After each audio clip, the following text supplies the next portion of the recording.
Welcome back, everyone, to Phil's Recap and Review. The Sopranos, Season 2, Episode 1. Guy walks into the psychiatrist's office in Season 2, Episode 2, Do Not Resuscitate. See, I changed it up there, Matt. We're back live. We're actually live for about 5 minutes doing a whole intro part, but I went live on a private event, on sort of like a test event. But here we are, myself and Matt, to talk about this episode of this, or these 2 episodes of The Sopranos. We're into Season 2 of the series. Anyone who's been following us this whole time know this has been a long process, but this won't be what we're going to do is Matt and I started off doing podcasts. Timing didn't necessarily work out for our podcasts, so we decided to switch to live commentaries because we don't do enough live commentaries, which if anyone's never seen live commentaries, it's almost like watching the episode with us. If you've never seen this episode of The Sopranos, I suggest watching it on your own first, but if you've watched it many times and want to hear what 2 people just think about it and lots of little quirky details about the first time it was on, then this might be the podcast for you. And like you said, it's like listening to like the commentary on a DVD or something. On the commentary of a DVD. And if anyone is used to our other kind of content, instead of doing a podcast reaction about the episode or about the episodes that happen, what we're going to do is watch the episode with you. So I don't know how you can tell possibly where we are in the episode, but if you can, join us and watch along, or we'll try to give you enough context, even if you're not watching along or have never seen The Sopranos, just to kind of try to be as interested in this as possible. So we're going to be talking a lot. So if you've never seen these episodes, this might not be the best first way to watch it. We'll be honest. And they're great episods. Like, they're worth watching. Really great episodes. This is Big Daddy Matt, for some of you guys that don't know, and he is back. Matt, it's great to see you again. How are you? Good to be back here. I actually missed this. We had a good time last time. We did this with your cousins. Yeah, last time we had my cousin Pete and Craig, who will be back for more Sopranos episodes and hopefully some other stuff in the future too. But we're also not alone, Matt.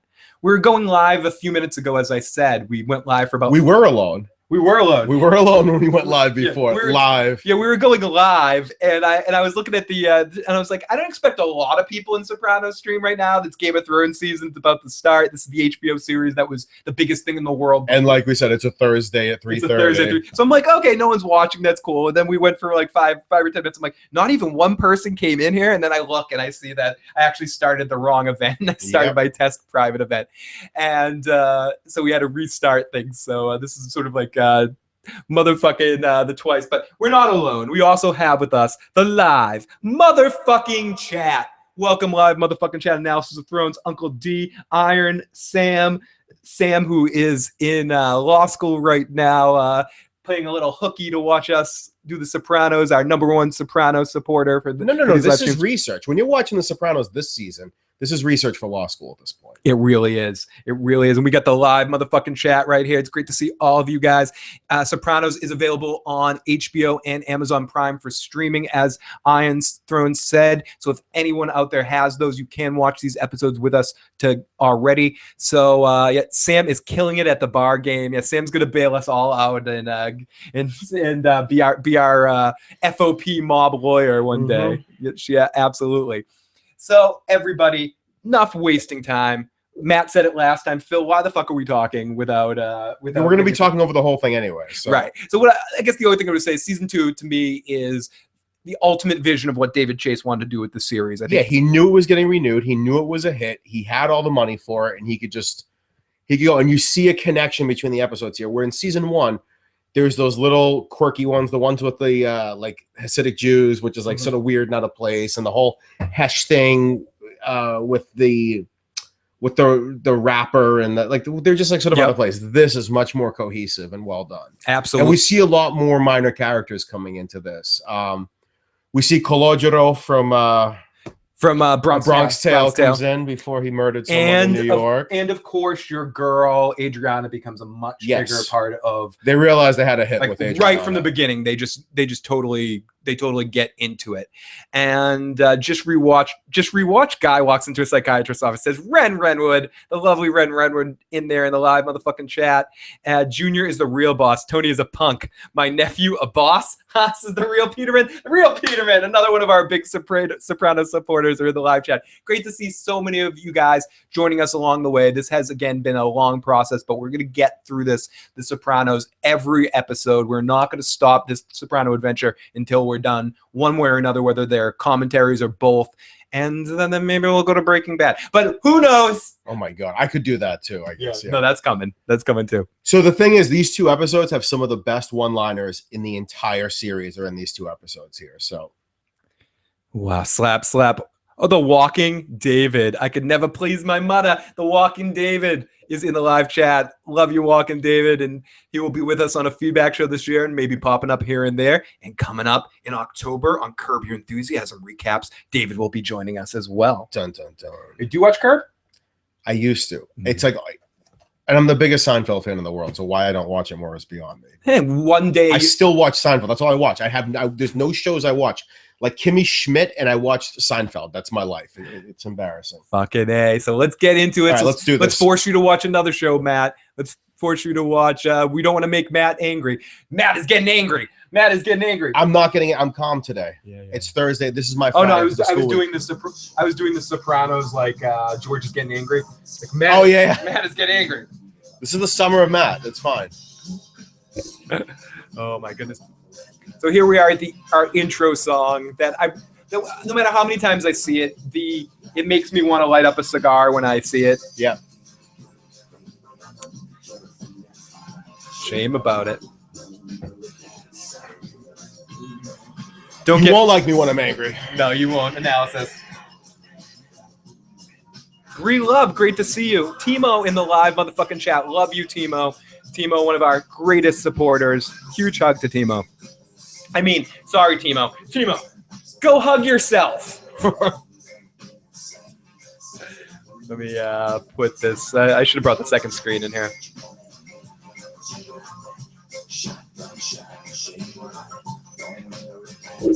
Oh shit. Oh shit. Oh, because of that? So every time Phil leaves the screen, I turn into Garth from Wayne's World when he's by himself. It's awful. Sorry guys.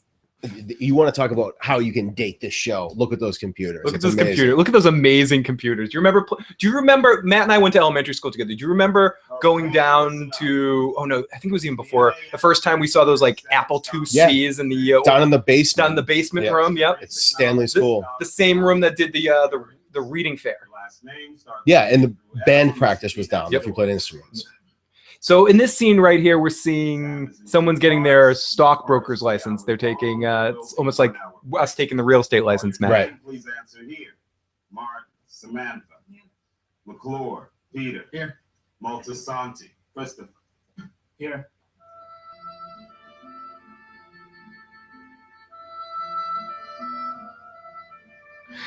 You guys are amazing in the live chat.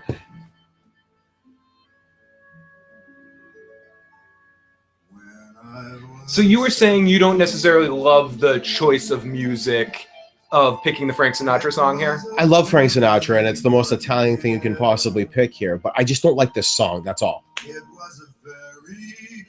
You get why they picked it, though, essentially, because of what it's about. It's like, or it was a very good year because they're using this as a bridging of time to show you how much time and they're showing you all these people. You're getting they do a good. It's a good montage to show how everyone's related and who the new characters are and stuff and what's been going on. And more importantly, show you that a lot of time has passed in between the time of end of season 1 and the beginning of season 2.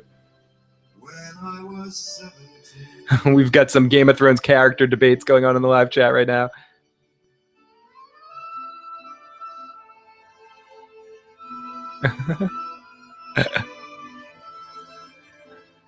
Trying to make the chat as big as possible so Matt can read it.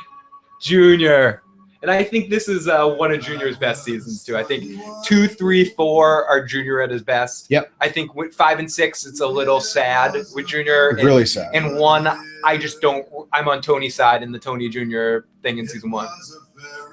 But, like, again, what we keep talking about, they know who they get. Christopher becomes even more of a focused character in this season. Yep. What Matt and I talked about a lot in season 1, what it missed. The crew, Polly and Silvio and Big Pussy become more focused because this season really is all about the death of Big Pussy and the introduction of Janice. And I believe this is also the beginning of Bobby Bacala. Is this season? We see him in, like, I think episode. Do you see him in? Yeah, you see him in the second one.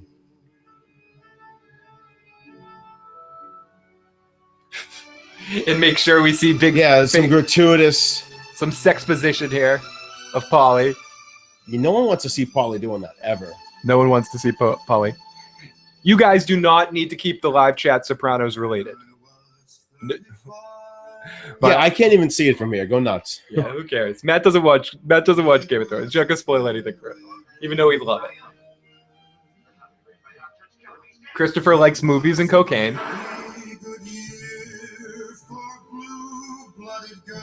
Meadows' nose job is really set in. This isn't Hot Meadow yet, though. Someone says, time for a bigger mirror, Phil. I actually bought a bigger mirror, Uncle D. Stephanie just doesn't like the way it looks on the wall. So we need to figure out a different way. She's painting the room and then she might like the mirror. Plus, you don't need to see Tony having sex in a bigger mirror. That's for sure.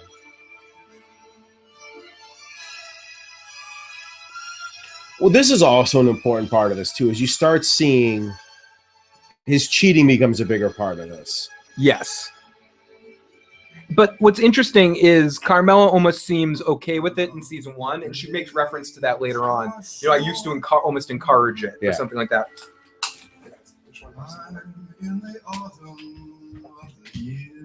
Oh, here's my Garth moment when I crawl away because he's gone.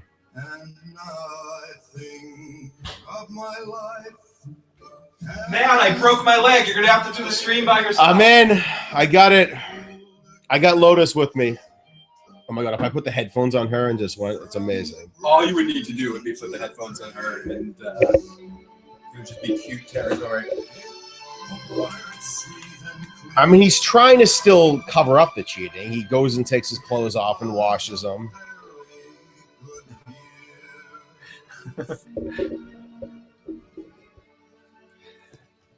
Ren says our first computer was in 1993, cost over $2,500 and had 178 megabytes of hard drive, 4 megabytes of RAM, and a 486. I am very comfortable on the couch. Don't badmouth it. And oh, now I'm more comfortable. I got my girlfriend here. And for those of you who haven't been watching this, Pussy's been missing for like a few episodes now. He disappeared. And they accused him of being a rat, and then he took off. The Melisandre mirror, the horror, not that kind of mirror. Big pussy is a legit sex symbol, says the real Peterman. Fuck you. Where the fuck you been? I'm gonna talk here. Come into the house. I got your word. If I walk in there, I'm walking back out. I don't see you for all this. More interspecies erotica going on. Don't be jealous. Somewhere Joe's watching this jealous. I got your word. We talk about this a lot last season, but even more so into season 2. Big pussy, even just the term, means so much to the success of The Sopranos. Mm-hmm. It's just at the time that The Sopranos was on, everyone, it was like a open license to say pussy on the radio and stuff too. Like the radio host would be like, "Oh, big pussy! Oh, big pussy this, big pussy that." You'd hear it on, next on 109.6 WABC, we have a song by the Go-Go's. Oh, by the way, did you see the Sopranos last night? Big Pussy showed back up. Yep. Wow. I really love when my big pussy shows back up. Tony found his pussy. I remember after this episode, you'd hear the radio, Tony's got his pussy again. Tony's pussy's back. Tony's pussy's back. I don't think you're stupid. The lamp in the basement isn't bugged yet. That comes in season 3, Ren, where Mr. Something's Neighborhood, I think is the season 3, episode 1, Mr. Rodagino's Neighborhood or something. And that's the episode where the FBI sets up everything. It's a weird episode of The Sopranos. I like that one, though. Yep, Pussy comes back in the first scene in the episode, Sam. He's spread all over Tony's living room right now. Yeah. And he's still in rough shape. That is a rough looking pussy. Look at that pussy. He's pushing his pussy now. So if you guys didn't watch the last season, Rodagino, thank you. Kevin McAllister's father Yep. had said that Pussy was the rat in the family. And it turns out they found another rat and killed him. But they had been suspicious of Pussy before that. Then he disappears when they were suspicious, and he just comes back now. How like every time I see him, I'm constantly amazed. Big Pussy's great. So many great character actors, but about this for sure. Gandolfini owns this role. Someone was asking me, and it was in some other stream, what one or two actors were so synonymous with the character that just owned it. I think I said Tyrion Lannister and Tony Soprano. Like Tony Soprano is, I forget who I said. It might not have been Tyrion. I forget what I said, but the other one, I don't know who any of those people are, so you can say that as many as you want. I think it might have been Tyrion. I was drunk. But the person that is absolutely on that list is James Gandolfini. No one has owned a part like he owns Tony Soprano. Yeah. Especially at this point in the series. It happened in season 1, but now that he had like a break and coming back in, this season starts. Tony and his Robert. Tony's roped in the newspaper. It's the most Tony thing in the world. This season just comes. Tony, who are you talking to? What the fuck? Shut up, Carmela. Go take some drugs, Nurse Jackie. So why'd you come back? Em, great to see you. What changed? Such a great show. Nothing changed. That's the problem. You still got 2 kids. Oh, do we get to meet Furio in season 2 as well? Oh, awesome. I love when we first meet Furio and he's just beating the shit out of children like a young girl or something. I'm in your hands. But Gandolfini, he just fuck, dude. I wish David Chase got on it sooner because I think we got robbed out of a great Sopranos movie. I think it would have been maybe one of the best TV shows to movies things. The Trial of Tony Soprano movie where he has flashbacks of his family in the past, combination with the FBI's case against him and how he handles that in a way. The only thing that would have sucked is half the people were dead or in comas at the end. All right, yeah. Like, that's how pussy keeps coming back. Tony's in prison. Of course he's going to think about pussy once the pussy's gone. The pussy. He's going to think about pussy all the time. You think about that nonstop pussy. He's going to think about Christopher with his arm dreams around about pussy. Yeah, dreams about pussy. Mountains of it. Yeah. But yeah, you get flashbacks. You get him thinking about his father's past. You get him in the modern times dealing with Syl getting better or not, and dealing with the death of Bobby, dealing with how Janice's outcome is that. Christopher, it's going to be a lot like Godfather 2, and Janice becoming probably more part of the family because she's going to want revenge. Only member alive is Polly. So Silvio's still alive, real Peterman. We just talked through this, but if you didn't see that was all right. So 2 things we just missed. If you're kind of trying to follow along with us, he was patting down. He was rubbing pussy's back a lot. He was rubbing the pussy because he still doesn't fully trust. He's feeling to see if he has. And the guy. All right. So Paulie's dropping him off, and the guy he's getting picked up by is the guy that is taking over for Junior's crew while he's in prison. The guy that or in jail, I guess he's not in prison. The guy that he's picking him up. This guy who eventually dies. Paulie drops him off. The guy picking him up, Tony just told Pussy he's taking over for Junior. That eventually dies taking a shit when he dies in the Pisada. Oh, on the Piscador. Piscador, yeah. Imagine that. I didn't like him, but dying on the Piscador, trying to deal with Ralphie. Joey Pants, probably the best big name actor to come on the show. And that he's so despicable, that character. But he's awesome. I can't wait to get to the Joey Pants stuff. I can't fucking wait, dude. He's the only person that you hate as much as you hate Janice, but you kind of even like Ralphie more. And I mean, by the way, all spoilers of the Sopranos. The interaction between him and Tony, how that culminates, and this actor plays 2 characters. He plays twin brothers, Phil and who's this guy? I don't know, but this is the one in charge of Junior's crew right now while Junior's in prison. Yep. And eventually this leads to his brother pissing in Tony's pool.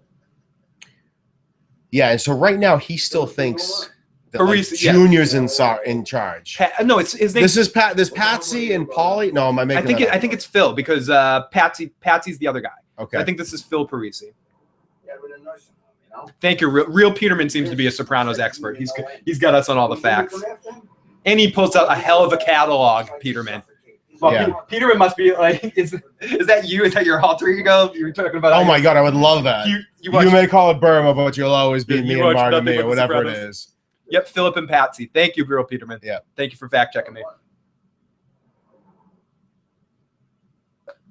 I talked a lot about this in the Oz stream, but the progression to get us, for all you Game of Thrones fans, the progression to get us to Game of Thrones goes through The Sopranos. It goes through Oz, which started out, Sopranos, which made it popular enough to show HBO that they can move the needle. for talking shit. If anyone missed that scene, basically what he said is he was talking shit about Tony trying to whack his mom, shit that happened at the end of season 2. So Tony was testing him out and seeing. I don't know if he was going to whack him either way, but I think he was kind of probing him to see how much he talked. Nah, he was going to whack him. He was going to whack him either way. But if it wasn't for the Sopranos' successes, HBO wouldn't put so much money into Yeah, that's the thing. They realize like there's money in this. Yep. We'll let people buy HBO and share it with their friends because so many people are going to want to do it if we put out the right show. And I'm not going to forget them. And then you lead to Deadwood. Then you lead to 6 Feet Under. And I might get the order wrong, which eventually 6 Feet Under might have been before this even. I don't know. No, Sopranos was first. 6 Feet Under. 6 Feet Under, I think, was before Deadwood, though. I think it went Sopranos. No, it went Oz, Sopranos, The Wire, 6 Feet Under, Deadwood, and then the sort of malaise mid-period that we did get some good shows till eventually Game of Thrones kind of became the second wave of amazing. Oh, Boardwalk shows. Empire. Boardwalk Empire in the mix there. Yep. Good shows, but nothing that moved the needle like The Sopranos. Right. Not until Game of Thrones, and Game of Thrones could say surpassing that just because of the way television is right now and the way of the medium is. You do know, like, we should talk about this in between, but have you heard the rumors of the Sopranos prequel series that's in development? I haven't actually. Okay, we're gonna talk about that in between episodes. Oh, I forgot about Rome, Boardwalk.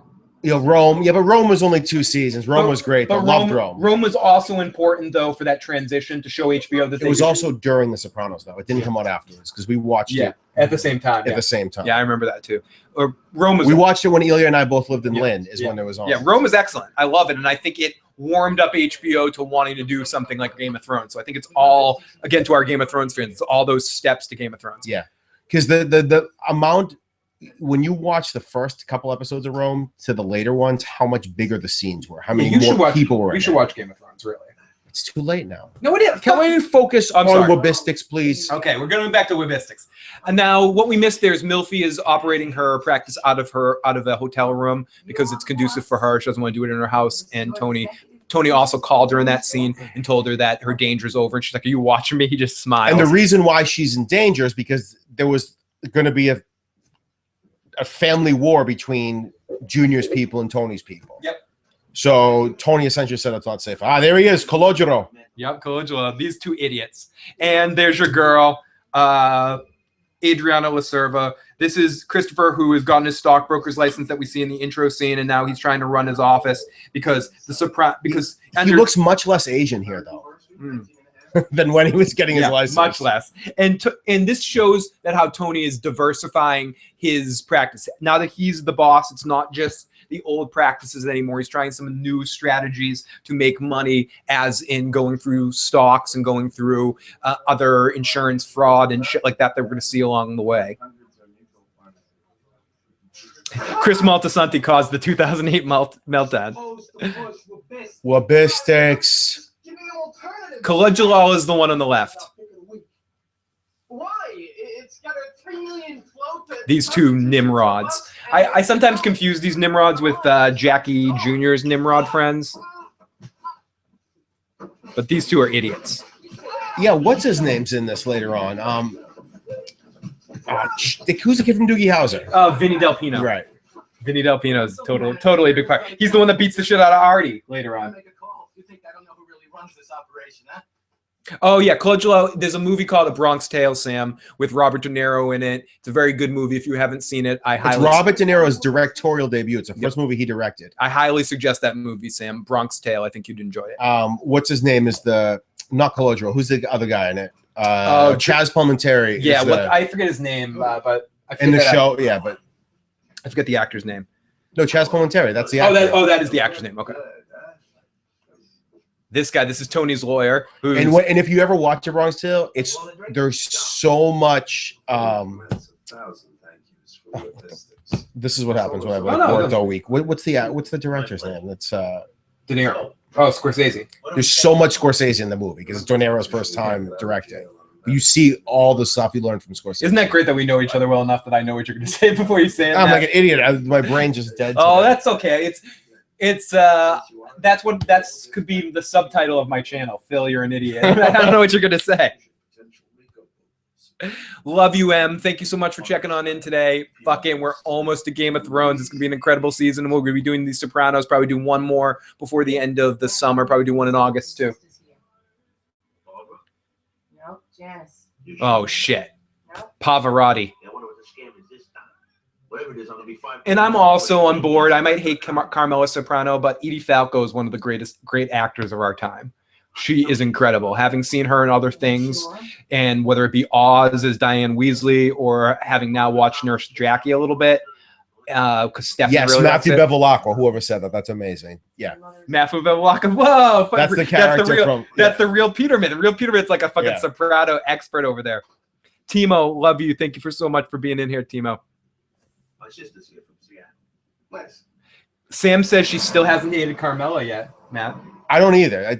Phil's just sexist. That's all it is. I'm sexist. It's a But I think it's important to note that if Edie Falco is any less of an actress than she actually is, this doesn't work. If Tony or her So do you think is much less, they need to both So do be you that incredible together, which they are. So do you think The Sopranos doesn't work if Milfy is Carmela like it was originally supposed to be done? Could Milfy have pulled off Carmela No, because I don't think she pulls it off in. and Goodfellas? Thank you. Yes, again. Yeah, she doesn't. She's not angry enough. Fuck Car. I'm more Team Carmela than Team Skylar. Fuck Skylar. See, I just think you mean Skylar from this, which isn't even. They're different show.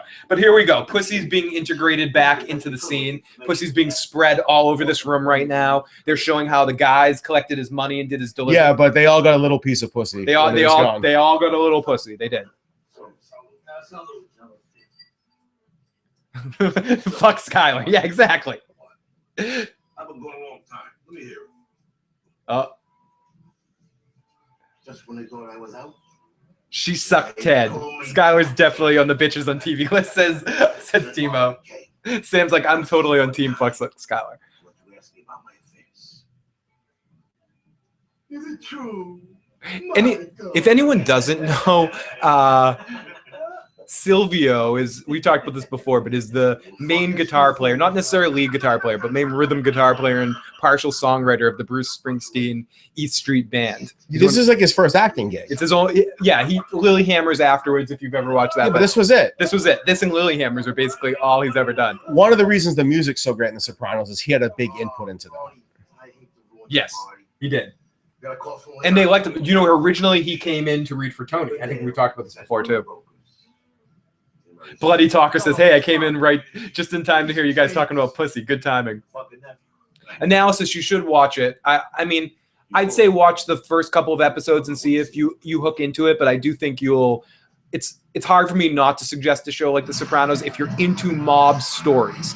I mean, if you're someone that hates every mob movie, you hate Goodfellas, you hate fucking The Godfather, you hate all that stuff, and you're like, I think I'll try The Sopranos. You might not like it. No, what's great about it is it's integrated into current. Well, now it's 20 years old, but when it came out, it's not the mob in the 40s or the 70s or the 60s or the 50s or any other time. It's the mob in the as it would play out 90s at the time period when it was made. Yeah, exactly. And it's a good time capsule of the time, too. So it does seem a little dated in some ways because it's not period piece, but it comes off now as a period piece of the 90s. Now it does, yeah. 90s, early 2000s.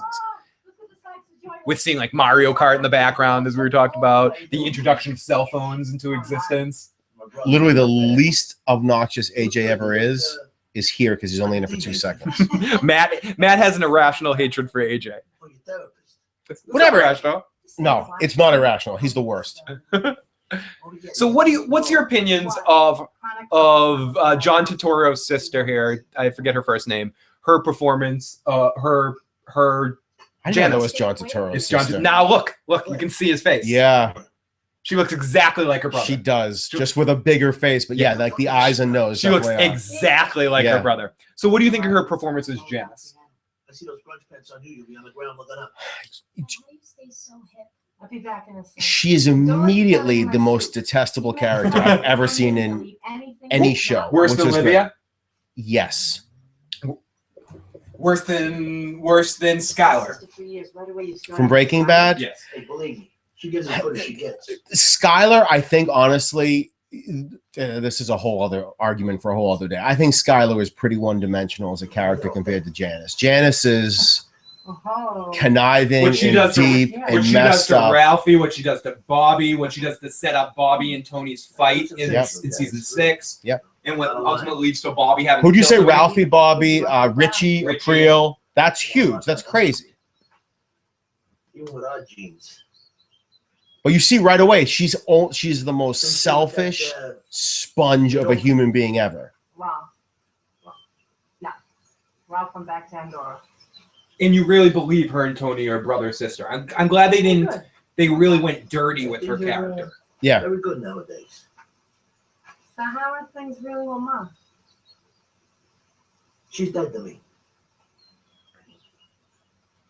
I don't want to get in your way here, Tony. I mean, you're the one who stayed. You took the brunt. Bob and I were never going to forget that. Well, you forgot it okay for about 20 years. So ultimately, you really like her performance as Janice. I share mistakes. But I hate the character so much, which is what the problem is. It's just there's a fine line. Conversion reaction. Certain times, like with the Russians and her later on, that really kind of bothered me. even here, she's just here to mooch the house and. The symptoms are the same as a stroke, so the result is the same. She cannot take care of herself. She's on the lam in that fucking hospital from me. Well, who did what to who? It's not my business. All I know is Mom. I love that. She becomes less crazy as the show goes on, actually. By the time she's with Bobby is her most normal. It's still not normal, but. Yeah, because you could say in Soprano home movies where the Bobby and that she's a strength. That wasn't so much Janice as Bobby taking it too personally. Janice didn't get no, but Tony should have known not to cross that line. She had no problem with it though. Yeah, but dude, I'd never let one of my wife's siblings say that stuff about her in front of me because you're disrespecting me at that point. No, talk about my wife sucking someone's dick. You don't say that in front of me. That's fucked up. Yeah, that's true. It's true. Now, granted, it's a whole different thing because Tony's his boss, and that's a whole other issue. So you would beat the shit out of your wife's brother if he made fun of something she did? I don't think he would do something like that, but she would. Yeah, I'd have to talk to him. She was not more likable than Carmela. Carmela's not sick and twisted, okay? This woman is demented. Matt getting into she is a sociopath. Chat. Matt getting into the motherfucking chat. I love it. Janice was the best soccer mom ever. She really was. I love you, real Peterman.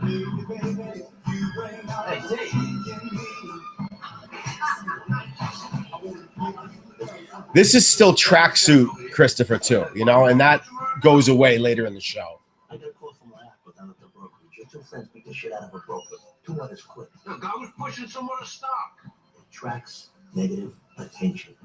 Then the 2 fucksticks rip off a Porsche Carrera from 2 our own fucksticks. I'll call him. Can you put down there? Now. I think I get most of my cursing. She was more interesting. Team up. Yeah, the same way Hannibal Lecter is more interesting than Jodie Foster is. But you know what doesn't make it? She's still a terrible human being and unlikable. Timo, meet Matt. Matt, meet Timo. I love it. I love it. I know them tracksuits though. Fucking crazy. How you doing? How you doing, CJ? They constructed emojis with soccer moms. Love that. There's a high school up the street. I think. Oh yeah, I'm triggering Matt right now. I love it, Timo. I just don't hate Carmela as much as all of you sexists in the room do. That's all. You're calling Timo a sexist?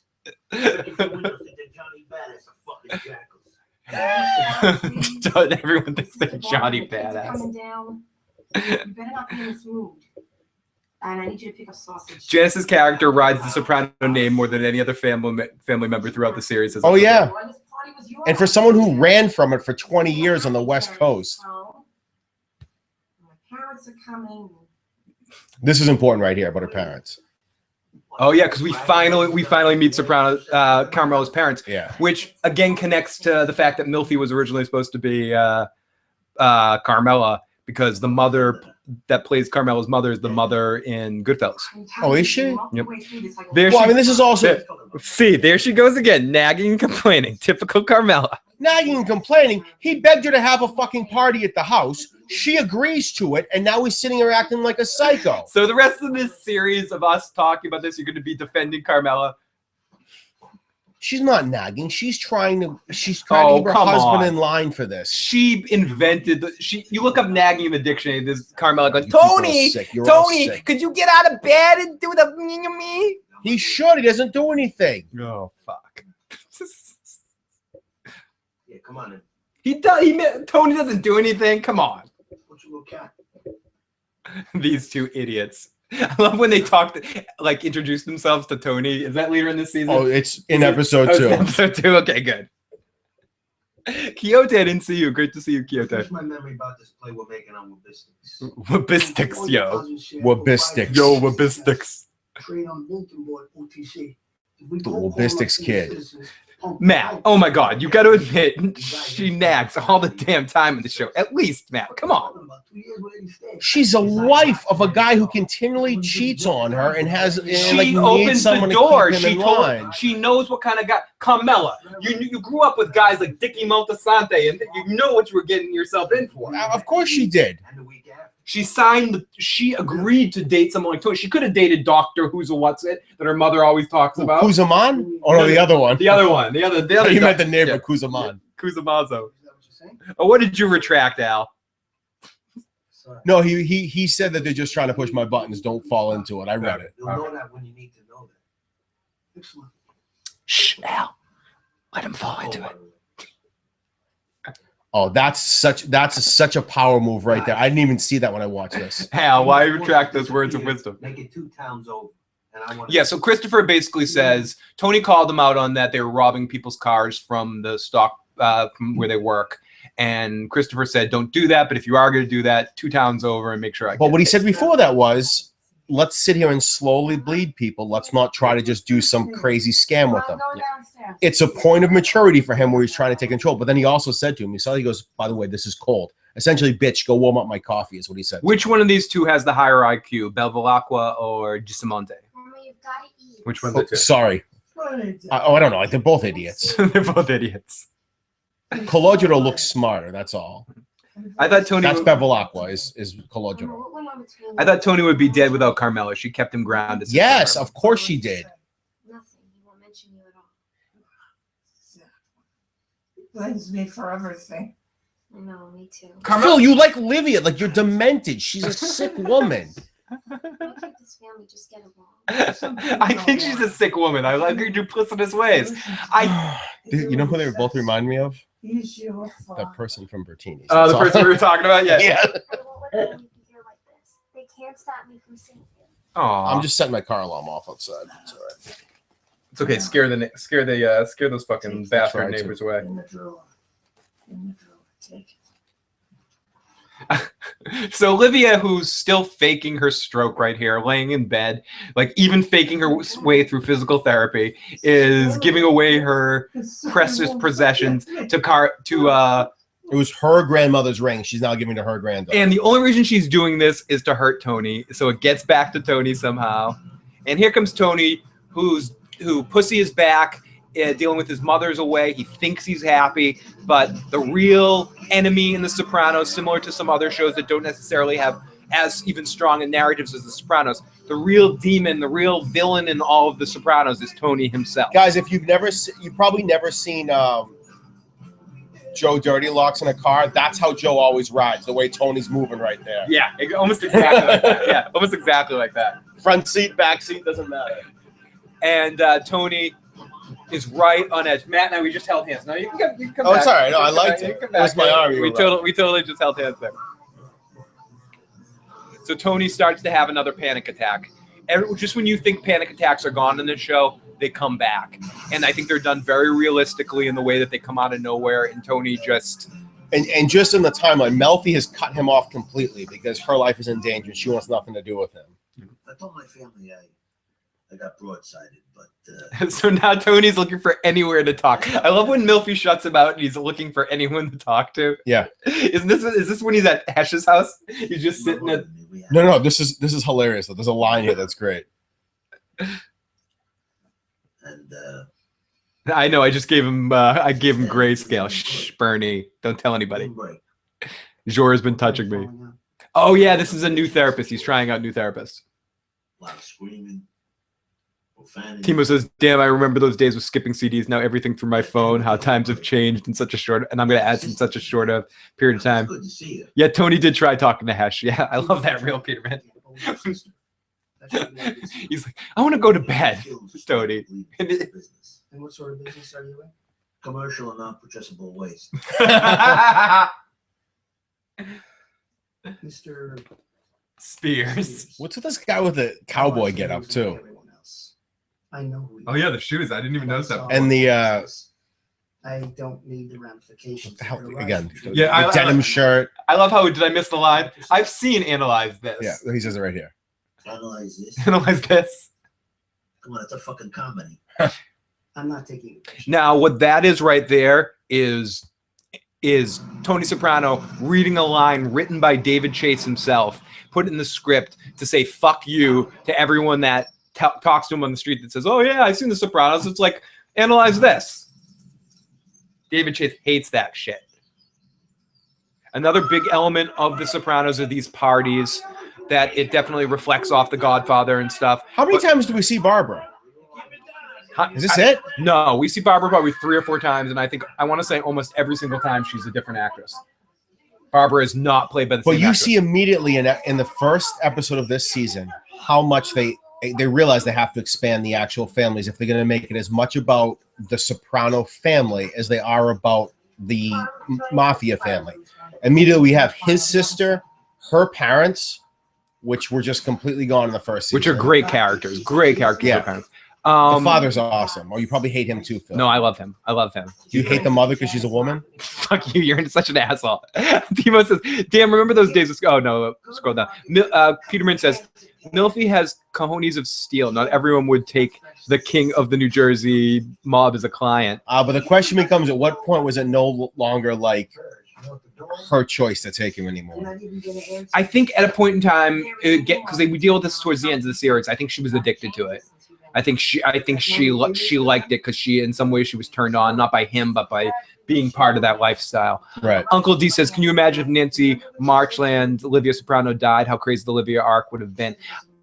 From what I've been able to put together, the original arc of the whole entire Sopranos would have ended with Tony killing her if she had lived, if the actress had lived. It would have been she was going to testify against him because of those airplane tickets. She ultimately manipulates Tony enough, but he always has something over him, and eventually it leads to Tony murdering her, whether that would have been the end of the series. I think David Chase likes to talk sometimes. I read an interview somewhere where he talked about how his original end of the series was. No, you got to hear this from her right here. This is how manipulative she is right away. We stepped in to see Mom. And Barbara's in about 14 episodes, real period. Oh, really? for the week, but she's all there. Mostly funerals and Family birthdays. reunion. The woman who brought them all is barred from the premises. I don't Yep. think you should get too close, Janice. She tried to do I love this scene. I have no Barbara, idea who if she's stays the telling her. fuck away. You know he's trying to sell the house? What house? Mom's house. See, that's what I'm talking about. Don't get involved. How did Barbara end up not fucked up? She might be. We never know her enough. We don't know anything about her character. It's true. I want to know if your mother was ill. 180 grand is asking for that place. Like he needs that. See, she's already psychotic, trying to get the money. That's not psychotic. It's just a business sense. How that's different? How is that different than what Tony does? There's no bill. Tony's been taking care of her for years, dealt with By everything. using illegal, manipulative means. She's just trying to do whatever's within her She wheelhouse. took off and disappeared. No, absolutely not. Paid for the retirement house. Yeah, and went away and lied about having a disability and collects money off a disability. Yes. And tries to write music. Yes. Yes, yes. But she's one of those psychos who just, oh, whatever, I'm not doing this. I love you, Matt. Now I sound as sexist as you. You bastard. Why are you fucking trying to fuck with Janice? Because Janice is a sociopath. Carmela's a nagging wife. They're different things. He needs a nagging wife. I'm sorry. I'll say it again, and I'll be sexist right here. Edie Falco is fucking smoking. Yeah, that's messed up too. I have a huge crush on Edie Falco. I can't help it. If I ever saw Edie Falco, I would be like gushy fanboy on her. I might find Carmela annoying, but I find her hot as shit. And people are like, what? I said it to Stephanie once. She's like, you are fucking disgusting. Yeah, Like, she's not hot. I don't know. There's something about Edie Falco I find attractive. I can't help it. Or Carmela Soprano I find attractive. I would be Furio all over her. I would. Yeah, would you bang Nurse Jackie, or is it just Carmela? No, just Carmela. It's a Carmela. It's a Carmela thing. It's definitely a Look Carmela how thing. sick she is. She pulled the real estate sign out, the for sale sign out of the It's smart work. Tony respects it on some fucked up level. Yeah, that's not psychotic. That's called being smart and looking out for yourself, says Timo. Yes, Timo. That's why Timo and I share a brain sometimes. She and I are on the same level, Matt. Why don't you get on that level with us? People are like, Phil, we're unsubscribing. You find Carmela attractive. Tom himself in the live motherfucking chat. It's 4:20 somewhere every time Tom himself shows up. Did a video of it with Jody heard her talking about. When are we getting back into therapy? Don't start with that. Okay? It sounds like a conversation I had with Steph once. I'm screaming, I'm not insane. Shut the fuck up. When you Everyone's had it, but she needs to do that. Otherwise, he won't go back to therapy. She needs to be in therapy too, though. For what? Being a caring, loving wife? She's not just a caring, loving wife, Matt. Go ahead. Fucking bitch. She is. See, even Tony knows how psychotic his sister No, is. she is completely wrapped up in. She was kind of hot there in that self-lo- skirt. Do you see the skirt? She's cute, dude. She's self-loathing, and she ultimately wants it both ways. She doesn't know how to accept the person she is, and accept she's trying to. It's nothing wrong with trying to be better than who you are, but it's just having enough faith and confidence in who you are as a person. Because ultimately, Carmela just needs to get more confidence. You're a fucking moron. I think so, because the problem with Carmela is she talks out of both sides of her ass. If she just embraced the mob lifestyle instead of trying to get Tony to go to the light side somehow and act holier than thou, Carmela grew up in this shit. She housed but guns. The point is this: Tony has enough money and enough businesses now where he could leave his quote-unquote illegal life alone and be fine. That's bullshit. She knows enough to know Tony can't just do that. They'll be hunting him down and trying to kill him. We've seen that. They'd kill him if he tried to run away. What do you want him to do? Enter the witness protection program? You're in this life. You're in this life for life. Carmela should Ask know Edie that. Falco. That's not true. She knows that No. from. She knows that from No, we're not talking previous about- movie roles. But She knows that from Goodfellas. what? And this is important because he still doesn't trust. He doesn't trust pussy He at all. never trust the pussy. That's cheating pussy right there. That is a big cheating pussy. You can't just walk away. Exactly, Peterman. You can't just walk away. Felicia, great to see you, Felicia. Great to see so many people in the live chat. Thank you for joining us today for this podcast / live commentary, whatever the fuck this is.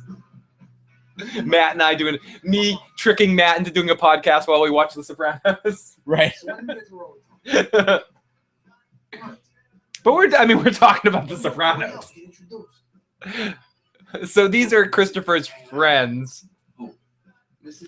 Ren Renwood says, Janice is a grifter. A grifter is someone who cheats others out of money. Grifters are also known as chiselers, defrauders, gougers, scammers, swindlers. Yes. When do we get to hang out with Tony? That's the They real just question. offered to pick up his shirts. They do anything. No, but they want to know, like Peterman was saying, they want to know when do they get to hang out with Tony. Yeah, which is why they are still in love with him. Yeah, This line she says here. What's the matter? You leave my gas burner on? I almost lit a cigarette. I love how she just doesn't give a fuck. You can't use a lighter. Drew Del whatever Mayo, is that her name? We're talking about people that own characters. She is Adriana. And everything else she's ever been in, even in Sons of Anarchy, it's like Adriana had a bad day. She slaps him right the fuck back, Matt. In front of him. And now how awkward is this moment right here? You fucking what? Go home and make my dinner. You hear what she said to him too. She goes, they're still going to kiss your ass, even though you're a junkie. They don't care. It's amazing. Anyone who's ever gotten to an argument with a significant other, even a friend in front of other people, and then the other person's walked away, that awkward moment when you're have to talk to other people after that fight. Yeah. Tony. See, the devil, you've invited the devil into your house. Tony knows you're Tony's minion now. Yeah. How's the bagels in this place? Come on, you don't answer my calls. I got no choice. Walking away is a choice. Ruining my practice, it's a choice. You got your office back. No harm done. One of my patients. Al hated Tony's kids. Oh, they're the worst. I like Meadow later in the series, like in the last season when she's dating Patsy's kid and she's sort of accepting of the lifestyle. In some alternative universe, I see that she becomes a positive force for the family in a actually working with the mafia in a legal sense, like being the mob lawyer or something like that with Patsy's kid. Like she's the most like Tony, and she's the AJ is annoying as shit from day one. You look at it and you go, I fucking hate this kid. Just like you're right. In the first episode, somehow he's worse at the end of the show. Matt, he gets worse, and he from day one you can't. Matt, you're so right. He's just like his mother. You want to fuck his mother, so what does that even mean? You have a thing. You're saying how you're attracted to his mother. Well, yeah, that's okay. I'm attracted to people I hate. You want to bang AJ too? No, maybe in the right light. When he loses weight at the end. Later on, yeah, he's kind of cute at the end. I wouldn't throw him out of bed, Matt. if it brought Carmela in there too. So we're drinking one beer. We're splitting one beer. This is the most I know about Games of Thrones. Is this? It's Game of Thrones. Yeah. Are you enjoying the Game of Thrones Armagang beer? Yeah. Armagang makes a great beer. The this year's beer is my favorite since Three Eyed Raven. The Bend the Knee. It's really good. You can get it for about $10 a pint. Highly recommend Game of Thrones. If you like that style of like Belgian beer, it's very balanced for 9%. Very good. I am a sadist, Timo. It's why we get along so well. Tony would have agreed to go in the witness protection program with Milfy. Anyone goes in with Milfy. Especially Milfy at this point. The other thing for those of you who have never seen this Al would throw AJ into a pool and make sure the water was deep enough. Absolutely. Shake my head, Matt. Matt knows nothing anyway. He doesn't watch Game of Thrones. Laugh my ass off. That's funny. Yeah, I know. I don't watch. I don't watch a fantasy show. Yeah. Fuck you! Don't badmouth Game of Thrones here. It's 3 days before the season starts. It's an all-time hype level right now, Matt. I thought it was AJ home from school. You would love Tyrion Lannister, by the way. I'm sure I would have. You'll watch Game of Thrones once. You'll do it. No. The reason why I won't is this, because my wife will never have any use for it. If I get divorced, I'm in. Mm-hmm. She's no fantasy. She's like Nick, zero. Won't watch Lord of the Rings. Won't watch superhero shit. I don't know why. It's annoying as hell. So you can cheat on your wife by coming over to my house and watching Game of Thrones. No, because you guys will just talk through the whole fucking episode over it like you guys do here. Very true. I will. I can't lie. I will. You're in the Viper pit. No bad nothing Game of Thrones, says Tiva. Yes, but I'm safe over here. I have my guard dog with me. I'm fine. She does. Lotus protects everybody. Thou shalt not pass, Lotus. Again, thank you to everyone that's joining us live right now. You don't know how sad I was when I started the fake event and no one was here. I was like, no one showed up. It was sad. It was sad for like 5 minutes there. For those of you who have never watched the show, and I've said this in the past, though, the other thing that's amazing about this, just all the cinematography and shots and thought they put into it was never done in any TV show before. Yeah. The silences. Like we right now have had almost 30 seconds of almost ultimate silence. Tony eating, James Gandolfini might have killed himself just from eating on this show. The way food... That's too soon. I don't know. Not soon enough. Seriously. Come on, she looks good right there. What's that John Mayer song? Tony eating spaghetti is one of my favorite elements of the show. He just dives right in. Yeah, So this, and this is a big part of it, though. They decided they really want to make this relationship as important as anything else in the show. Just the most mundane bullshit relationship stuff. And for people that haven't seen it, and I love how we kick into this song, Time Is On My Side, as you just get into that uncomfortable silence of there's such a barrier building between the two of those characters. And I think this episode sets up, and I think the whole series sets up what ultimately culminates in the episode Whitecaps, or White Castle or what is it? The show is ultimately about Tony and Gabagol. But it does reach the Tony and Carmela arc. It reaches a peak in season 4 finale. I think it's called White Caps or something like that. Is that one White Caps is? Yeah, it's the best episode you can watch of this for those two. Yeah, together. for those two. It's like the realest interaction you can they see just of a couple. break it down. And anyone who's ever been in one of those knockdown, drag out fights with a significant other, it is such a great, real representation of an argument like that.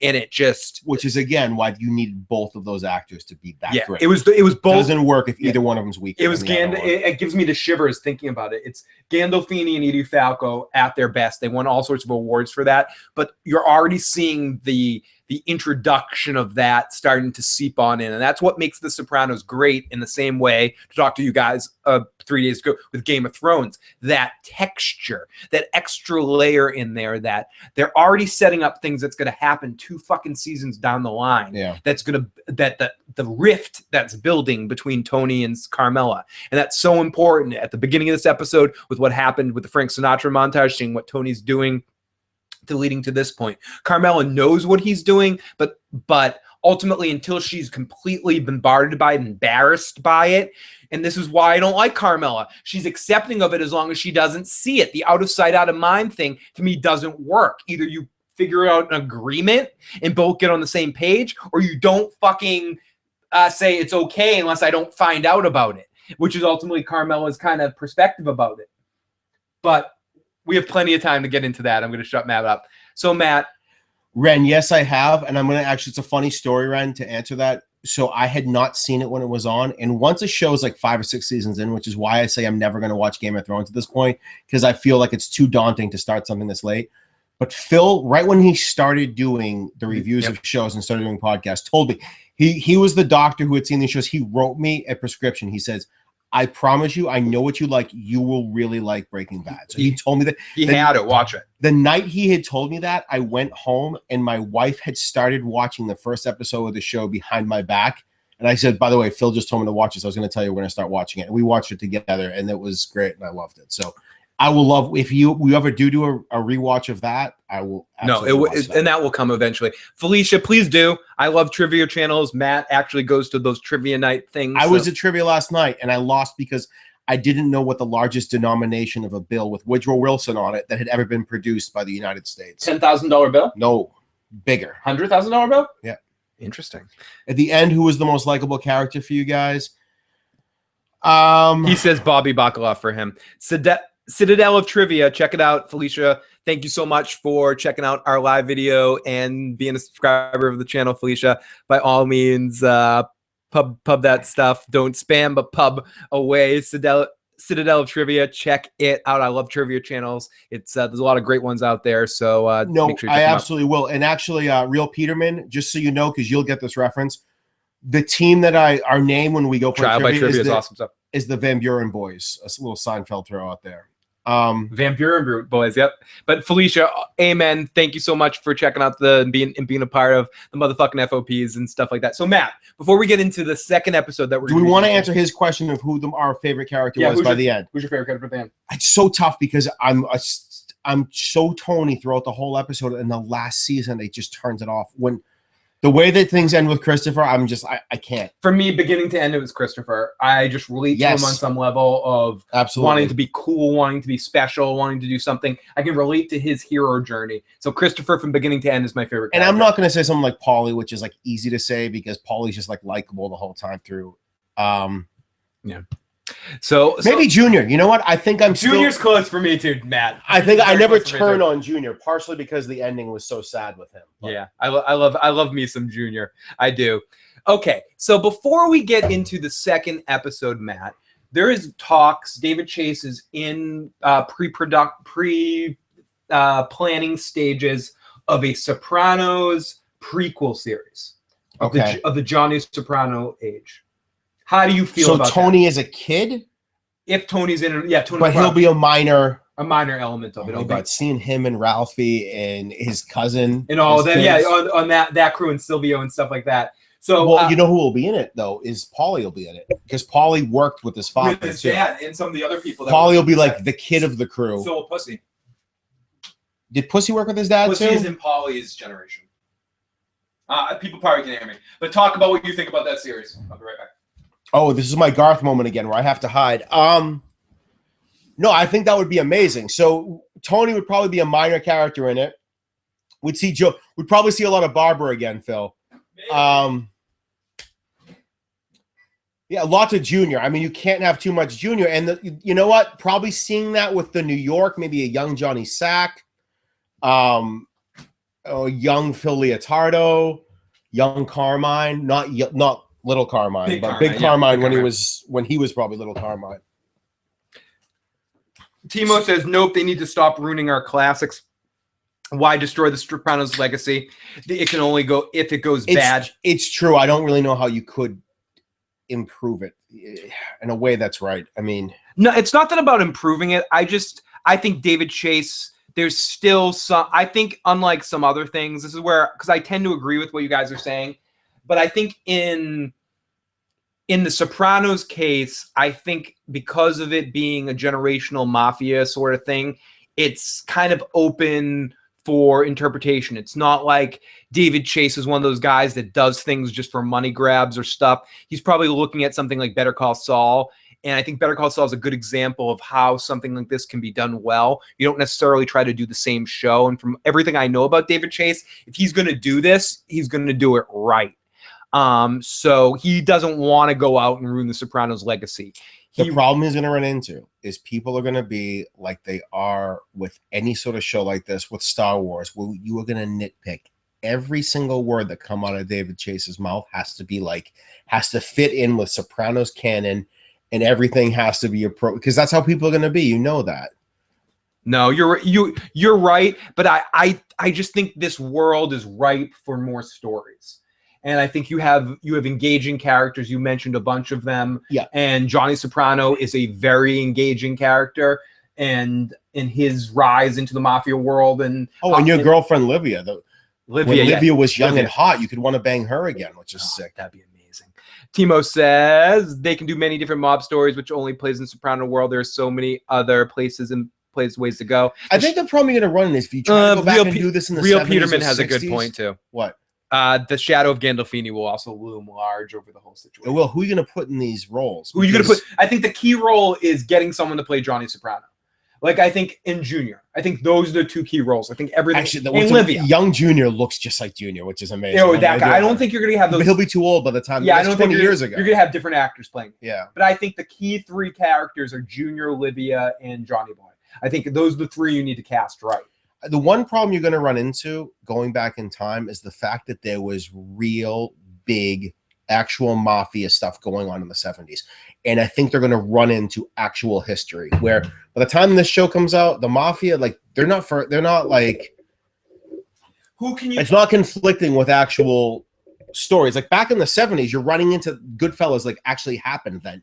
You're running into history and you're going to have to make up worlds that like almost the Sopranos world. I don't think necessarily like fights with. Now was really the Sopranos do that in the 70s. No, Matt, Peterman makes a good point, and I can't see the chat right now, but Peterman's point a second ago was Gandolfini basically carried the show. Would the Sopranos have been a success with anyone else playing Tony Soprano, or was the Sopranos a success on the basis of how awesome James Gandolfini was? I think that at the time, you got to think of the world pre-Sopranos, how cool that world was the first time you saw it. Other people made that world as cool. Paulie is like, makes it amazing. Christopher, like you said, is your favorite character. It's a different person because Gandolfini, like you said, you can't separate him from that role. You cannot separate Tony from that role. You've seen how many different people play Spider-Man at this point. You can separate Spider-Man. Can you do a Sopranos world without Gandolfini? Who can you cast? No, here's your real question. Who can you do cast without Tony? Who can you cast as Johnny Boy Soprano that can carry as much weight as someone like Gandolfini? De Niro? No, but the point was Gandolfini didn't have that clout when they put him in there. Right. So you maybe need someone who's like, no one knows who it is. Do those people exist? You know, can we get someone to play? Because I think It's that's like the key imagine role. when they made Star Wars, the first. I don't want to bring Star Wars up, but if they had put someone who was actually famous in any of those roles, those were all no names, including Harrison Ford. Oh, by the way, we're totally getting tickets for the new Star Wars movie in December. I hated Episode 7 so much that I haven't seen the other movie. No, but we're gonna go see Episode 8 together, and you're coming back here at a midnight showing, and we're reviewing It's it. fine. I'll live. go waste the $13. I might even buy it for you. I might even buy a ticket because it's Shit, I'll hate it less if I don't have to pay. Maybe for we'll it. get some donations and we'll buy it. All right, let's get into this episode. Sorry, we're wasting time. Yeah, now. much love. Keep the love going on in the live chat, everybody. So just a preview. The two of my absolute and my wife's two favorite lines. Let's put it that way. My wife's a sick human being. I love your wife. Your wife. Quick story. I was working last time. I was working at a convention and I was having a really bad day and I was all fucking crying and shit. And I happened to go out to my car to freak out, and I look right in front of me, and pulling into the parking spot right in front of me is Matt's wife, and she sees me freaking the fuck out, and she's like, dude, what's going on? And she gave me a big hug, and she walked on in and did her whole work. And when she left for the day, she left me a very friendly note on the car, and that said, hope you're doing all right, fuck everybody else, something to that effect. So Matt's wife Jen is amazing people. Lots of love to Jen. Terrible taste in men, but she's good people. Horrible taste in men. Yeah. Her two favorite lines in The Sopranos are in this episode, so I will let you know when they happen. They are amazing. Or I'll say two of her favorite lines, the two she quotes the most often. Yeah. So yeah, everybody. And your cousin Alan's favorite lines in this too. So let's get into this. Episode 2, Do Not Resuscitate, Season 2, Episode 2. Thank you everyone for joining us in this live stream. You guys are fucking amazing. If you haven't already, please hit the like button. Please hit the subscribe button. Everybody in the live motherfucking chat. Here we go. Episode 2. Excuse me. Let's do it. You haven't seen this yet recently. I haven't seen this one recently. Great. I just watched it. Great episode. Just as far as the characters, and it's our first sighting of Bobby Bacala. Sam, you left a voicemail message. Let me see if I can get this. I think our voicemail line should be available. It might be very loud. Woke up this morning.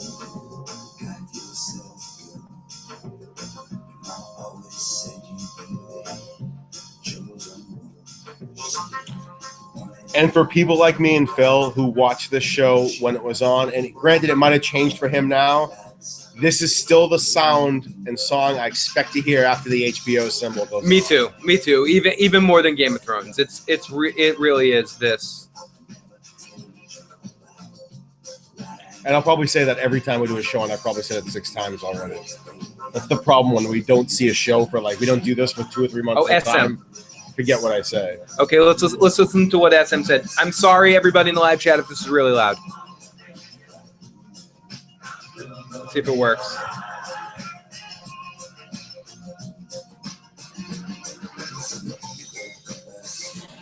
Are you sure you don't want one of these? No. See if it works, SM. I'm in my living room setup, which is a lot less hooked up than the other room setup. Yeah, this entire thing is happening on a MacBook. And yeah, exactly. I don't have my whole big setup. It's tough to take off. I'm trying to play the voicemail right now. It's not playing.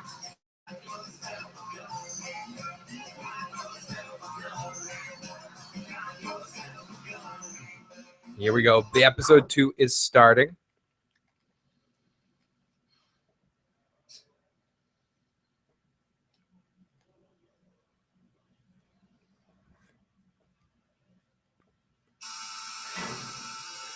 Jay is awesome. Jay SM Down is awesome. He calls Joe out on all his Joe bullshit. When Joe's wrong, he's like our Joe fact checker. Joe is full of bullshit.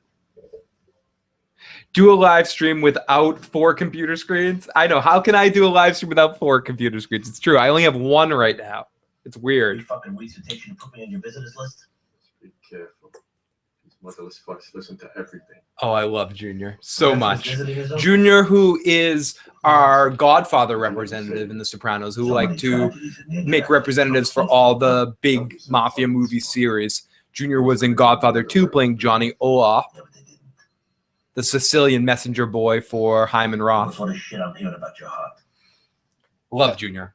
By the way, that's another problem. If you're doing the old school Sopranos, you don't have that juxtaposition of them trying to modernize the mafia. Everyone back then was like, you know, was like him. It becomes a little like, I mean, it becomes like Boardwalk Empire in a different generation. Right, it's been done. That's what I'm saying. No, I hear you. Tony Soprano likes to fluff up his mother's pillows. How about a stream for Black Sails? I haven't finished it yet. I do have access to watch the whole series. It's on my list. I keep fucking putting it off for some reason, even though Timo is shaking her fist at something at me right now. But Black Sails is something I will watch eventually and do a live stream like I did with Oz or something like that, where I'll do a whole big live stream on it. So he just called out Bobby Bacala right now. This is the first time we're ever going to see him. Yep, and I want to say when we see Bobby coming up here, it's a fat suit.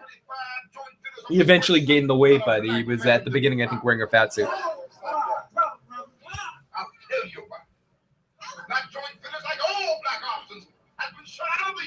Yeah, this is before Black Lives Matter happened, so.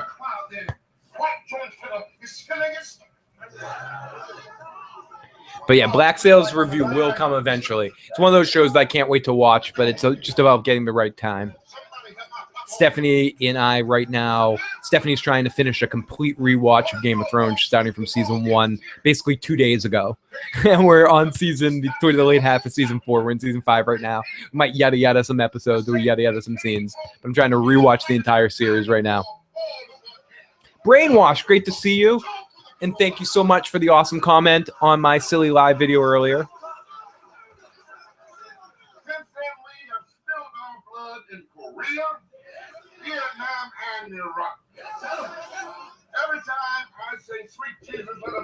Hey Phil, you and Matt ever watch a show or film you love with a foreign dubs just for laughs? I would definitely do that. That's a lot of fun.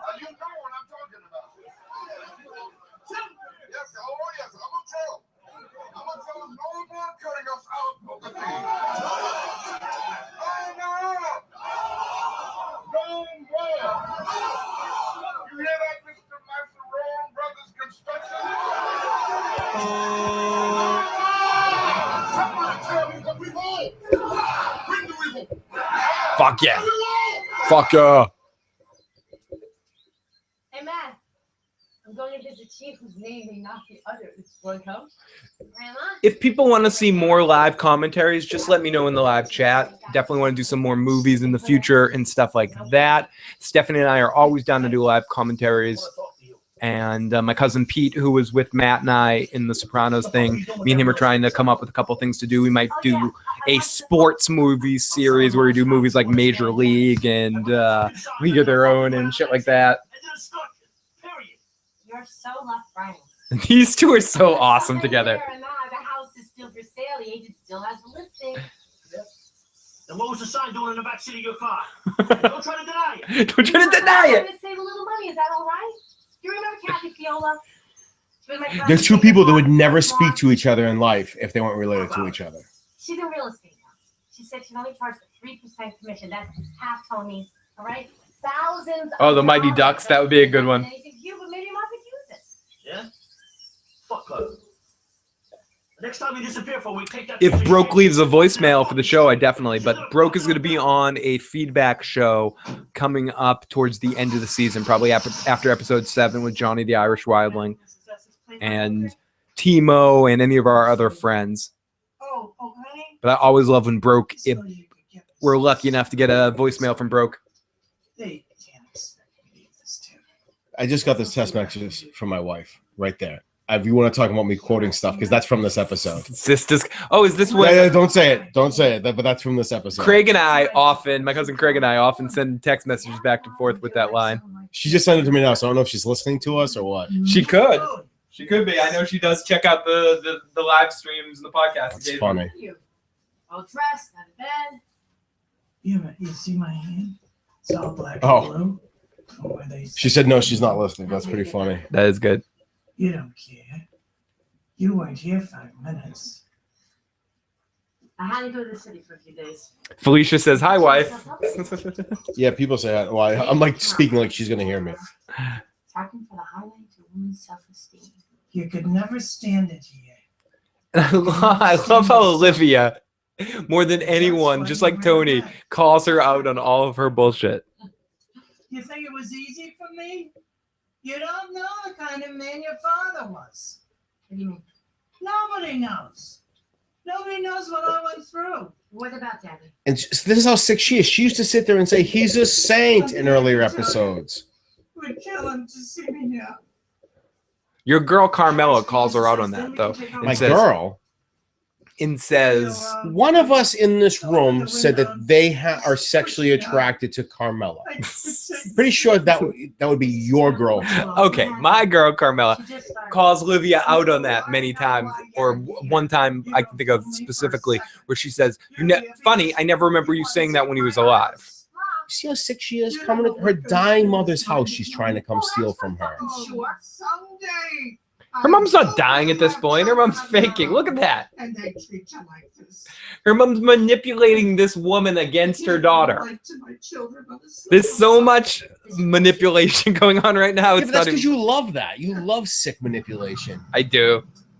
That's why I love... Look at that sweater. Or that sweatshirt, whatever that is. What is that? It's short sleeve. Yeah, there's Mazarone. Don't mess with him. Okay, fuck Mazarone. But look what Tony's wearing. Is that a... I don't know. He's an old song. Not enough. I guess it's just the shirt. What's funny, that's why this is now a period piece. Under my uncle's jurisdiction. I know. But if you could pave the way for me to talk to your uncle, so you could maybe send some guys down and, make it uncomfortable for these people. Lots of fun stuff going in the live motherfucking chat. It's gonna cost you. Besides what you're already waiting me for those no-show electrician jobs. Oh, is this Mazarone? Yeah. Want a construction bid to go your way, I get. Okay. Take it easy. Mr. Mazarone Construction. Meantime, call animal control. Watch you don't get followed me. Yep, we're about to get Bobby's first appearance here. Bobby Bacala. Who ultimately, yep. There we go. I believe that's a fat suit. Who ultimately just as much, who becomes kind of like the big pussy of the second generation of The Sopranos. Like he becomes almost as synonymous as pussy later on. Say nothing, Tony. You don't want to get yourself in trouble. Well, and they both made careers out of being the guys from The Sopranos. Yeah, the fat guys. From He The goes Sopranos. in Pussy's been in a bunch of commercials and stuff. That dude starts like a cooking show with like cooking with Yeah. Bobby Bacala or some Yeah, shit. and he like hosts a bunch of random mafia nights on TV. Subsistence level. He'll be able to pay his defense. So for those of you who don't know, Bobby is like Thank you. Junior's sort of underling. He used to work with Bobby's dad years ago. Understand it. He's essentially I hope you keep it. Junior's bitch. And Junior. Yeah, his dad is Paulie from Rocky, and his dad's actually a badass. I inherited Junior. I don't think you got reason to talk to me this way. And like he said, he inherited I Junior. always liked you. Bullshit. But we'll assume you do now. You tell my uncle that he gets to keep 5%. 5% of his shy, his sports betting. Same with the coke. The joint fitters union, it's all his. Okay? Now, Bobby, listen, this is very important. He also gets to keep his stripes. As far as the feds are concerned, they got the boss of the family in jail, waiting trial, and if they are different, it creates confusion. Got it. Now, as far as the rest of everything that Junior owned, it's now mine. I'll get this to him, Tony. That's it. To the victor goes the spoil. Yeah, to the victor goes the That's spoils. what he says right here. To the victor belongs the spoils. Let's get the fuck out of here before I send your quotations book up your fat fucking ass. I love how Tony looks for any excuse to call someone fatter than Oh him. yeah. He did it earlier with Pussy. We were talking over it, but he says, "Why don't you look in the mirror?" Or maybe he says it here. Skip, this is where we really find out that Pussy is full on with Skip. Yep. the feds. This dude, How are we feeling? who's another one of those guys that kind of sells himself off of his Sopranos time. Yeah. He sucks in this though. He sucks. I think he sucks in general. Difference in your back in a couple of days. That's me when he feels ready to leave. Yeah, we'll buzz you, honey.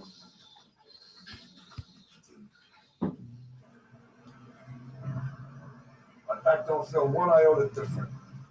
Doctor said it'll take a couple of days for the steroids to kick in. I gotta get my jacuzzi. Oh my God! So Peterman is just quoting this ahead of time. I don't know if he's watching it or he knows it that well. Jesus Christ, no. Pussy needs a jacuzzi. Yes, he does. He needs a svitz. Brainwashed. That's my favorite aspect of it. As much as it gets deep, I think The Sopranos is always funny. Tony is almost always funny, even in his sickest.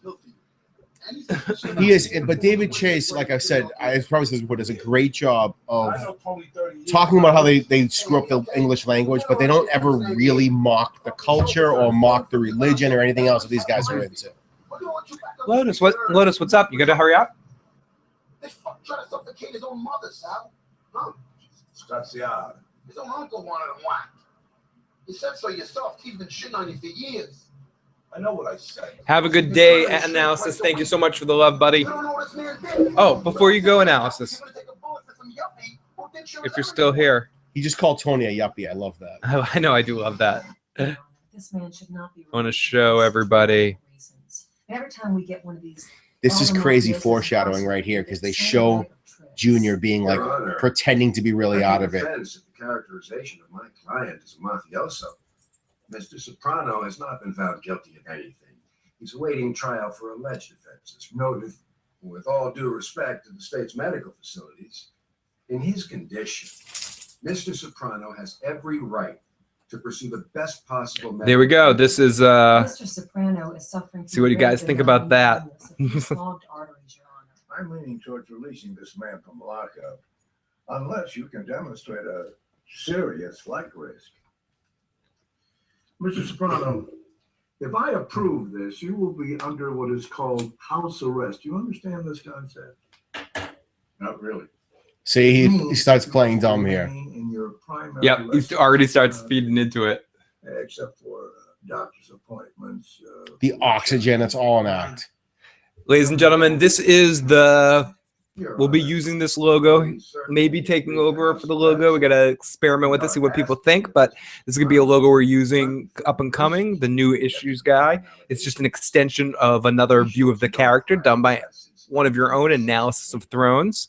So a little, make sure everyone let me know what you guys think about this, but Do you have any problem with lots of love to Analysis for all the hard work he did. It sounds like Nazi Germany to me. Obviously, you need a history lesson, sir. I don't think that. There will be a technical difficulty side with this, but right now this is some technical difficulties. Sandwich time. But yet done by Sir Ulrich von Liechtenstein. Analysis of Thrones.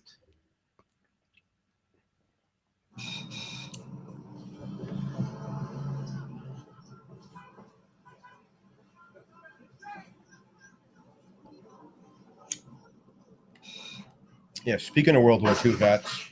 Who are you? Jesus Christ, you scared the shit out of me. It's so weird that they kill this guy within this episode.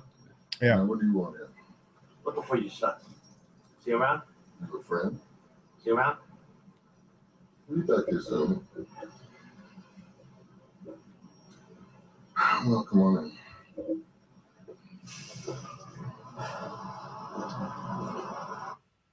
Absolutely. So awesome Analysis, hooking us up. Great stuff. Still am. Still got the same teeth as in that picture. Oh, yeah? I want to laugh. Picture was taken 57 years ago. So that makes you, Old. come on, how old are you? 75. Had 8 more and you got it. 83. Get the fuck out of here. I don't buy that guy's 83, even a little bit. Got a little business I got to discuss with. Probably is. Well, I mean, maybe not. Not in reality. The actor's probably like 60. 28 years old when World War II. 60? It's not 60. 60 looks like 50 now. 43, they was taking everything. I look that old. How old or how ugly. We're getting close, Matt. Took this fat boy. We're like, what, 70 now? Or is that That's right, look. Considering the life we've lived. I know. We've lived Never. a lot. If I told myself I'd be 40, I wouldn't. Yeah, we actually told some of the stories. People keep on story podcasts with Joe and I. We told some of our actual stories. Television? No, this is the History Channel. I think you'd like it. They even do a lot of that Bible shit. Only shit in the Bible came out of Pharaoh's ass when Moses parted the Red Sea. Parted the Red Sea, praise his name. Never underestimate a man. So this is along one of those lines of I don't love that they do these things, but these like side missions almost. This is the worst part of this episode. Is this didn't need to be in there. No, but they do this thing like with the Christopher Columbus thing later on too. There's like these side stories that are almost like these. Do you know what I think part of it was? I think they didn't want, particularly the Christopher Columbus thing. This is great, by the way. Tony, fuck it. Tony, you break that shit, you're paying for it.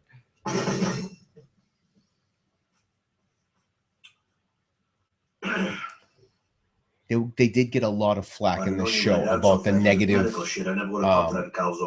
So they tried to make big statements here and there because they knew they were doing it. They were making essentially a negative connotation of Italian Americans, and they discussed that. Melfi's wife gets into it a lot. Oh, Melfi's wife, Melfi's husband.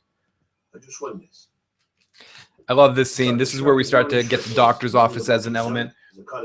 Yeah. What flavor Tic Tac are those? I don't know. I bought them accidentally. I got a coupon for it. It's a banana or tangerine. Weird. I know. Oops. We do, Timo. That's why I'm fucking lucky. The FOPs are the best people, the best group, the best collection of awesome folks. Did you do what I asked? What'd you ask me to do? You know, make peace. There's no need for night bots or anything else controlling all of us. We're just a lot of fucking awesome people that can say what the fuck we want and go back and forth. And that's what I love about all of us. So she doesn't know what she's saying half the time. Well, which half did you listen to? The half that doesn't make any sense, or the half that we both know played you like a fucking child?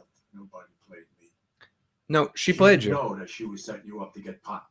So Junior ultimately here is trying to do a good thing and not get Tony to hate his mother, but he knows he got played by. But this is the old school thing where you have to love your mother that wouldn't play out in a Sopranos prequel. Yeah, and it's what Junior's trying to do here. Is like, no, you got to love your mother, even though he knows that Livy is the one that did it. Right.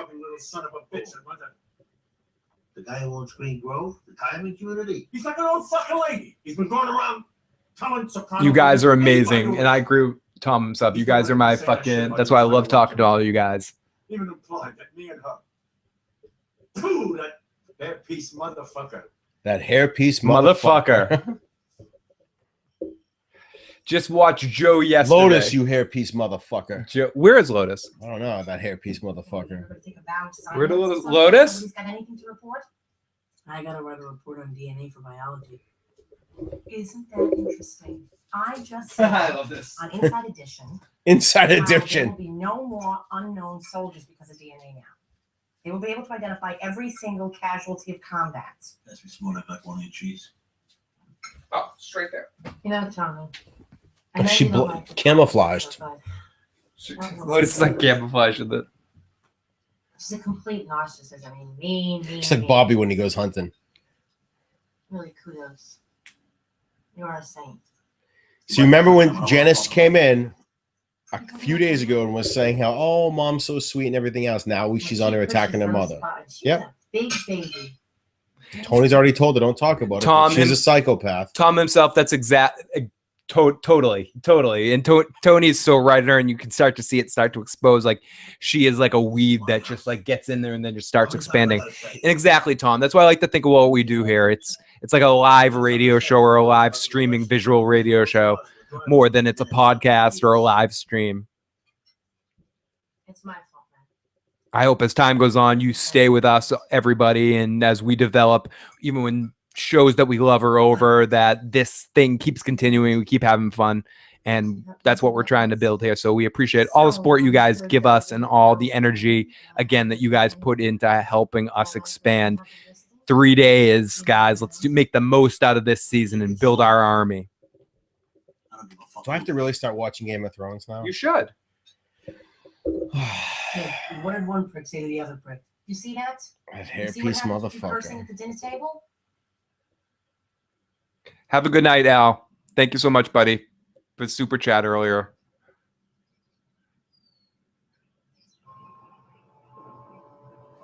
I missed this when I watched this the other day. So this is the car of the guy that ran Green Groves, and they just find his car out here. I didn't even realize that.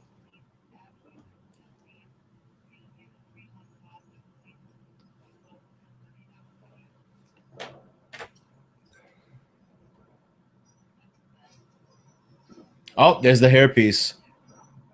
That hairpiece motherfucker. Oh, you got herpes? Thanks, Miss Empire. It's hard to find people over 25 to drive with. Just don't ever let them know you drove in to buy some pot, which should be legal. It's the only thing that works for these hands. Wasn't that a stop sign?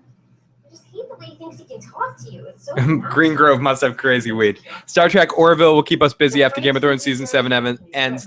We'll definitely be talking Star Trek, Discovery, and Orville on this channel. Mark from Enchantment of Eternity will hopefully be joining us during that period of time. Maybe a couple of other Game of Thrones fans that I've had some interactions with may be able to come on the channel sometimes, and maybe some Star Trek stuff coming up soon in the future. What is she into? Look at this manipulative bitch.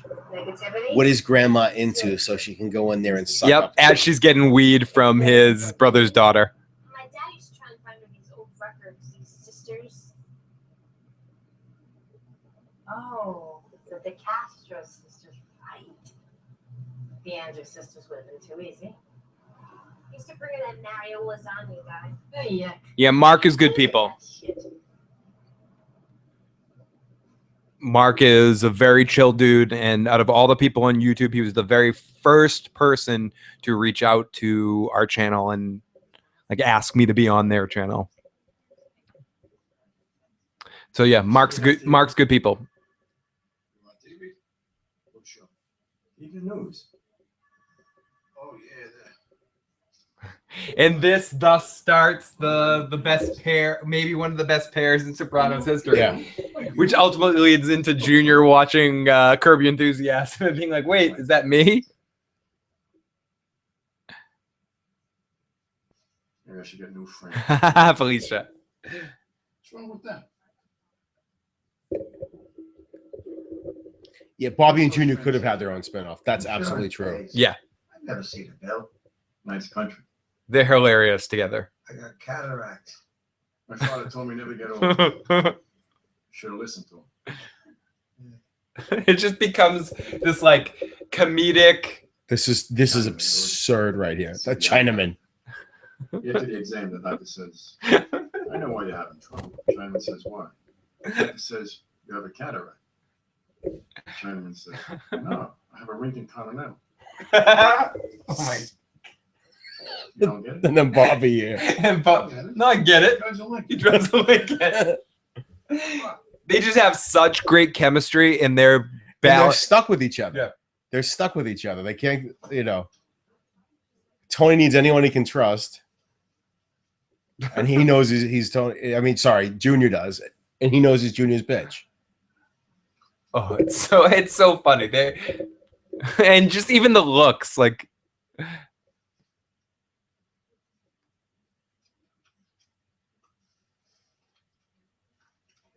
this is the most unslick exchange of anything ever. We've had easier exchanges on Chestnut Street in Lynn for a big bag of weed. Yeah. Williams Ave. Yep. Oh, there's the psychopath sucking up to her mother. Oh, there she is.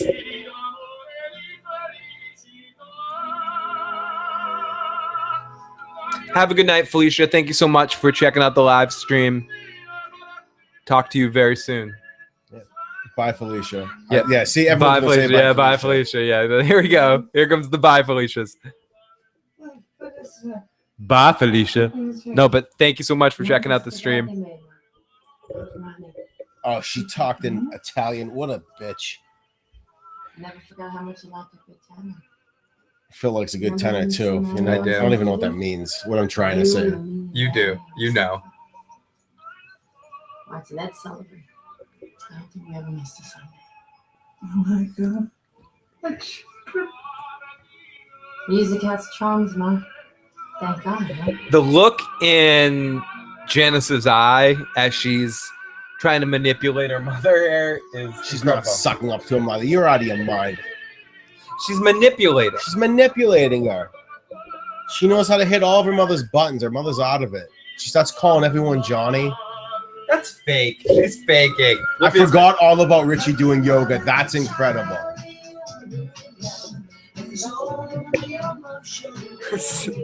So we see a parallel scene with Janice basically being Tony in the scene. Driving like Joe Dirty Locks in the car. Yeah, driving like Joe Dirty Locks, singing along. She's not rocking back and forth enough. No, there we go, Joe Dirty Locks. There we go. There's Joe Dirty Locks. Except it's a cigarette, because, you know. No, it's not. Hey. Oh, for her. Oh, for her. No, I meant for Joe. It's a cigar, I mean.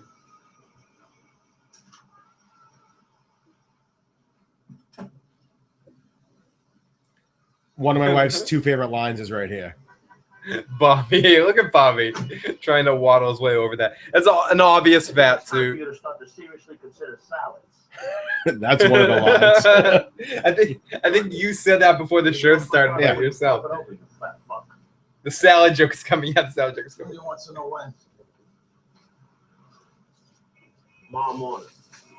We're short a couple of guys, so make sure you're there. Gandolfini gets almost that big by the end of the series. Yeah, so the money that he just picked up was from Mazzarone, paying them to essentially take care of the protesters.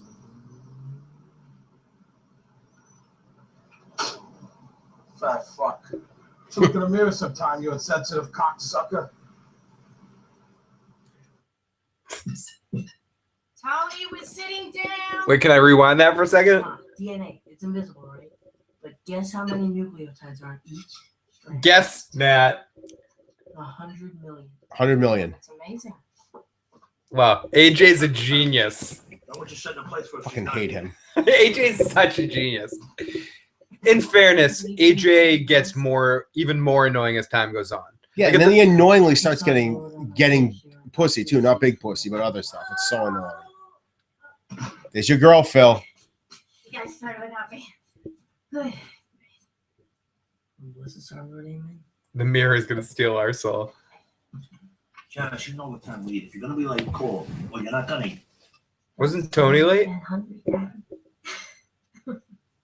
See, it's such a weird dynamic because she's the oldest sister here too. Like, if any of my younger siblings tried to, like, I wouldn't even deal with it. Yeah, you don't. You're the older. Of course I am. I'm the best. I was so nervous, but the guy was a real dork with like clipboard and everything. I'm trying to picture one of my younger siblings lecturing me about being on time for dinner. You have 3 younger siblings, right? Or 4? Sausage, Janice? 3. Oh, I forgot. You don't eat pork. In that way. You don't eat pork in that way. AJ's like, huh? I get it. It's not to get. The vegetarian. Yeah, I don't know. Iron might be a host.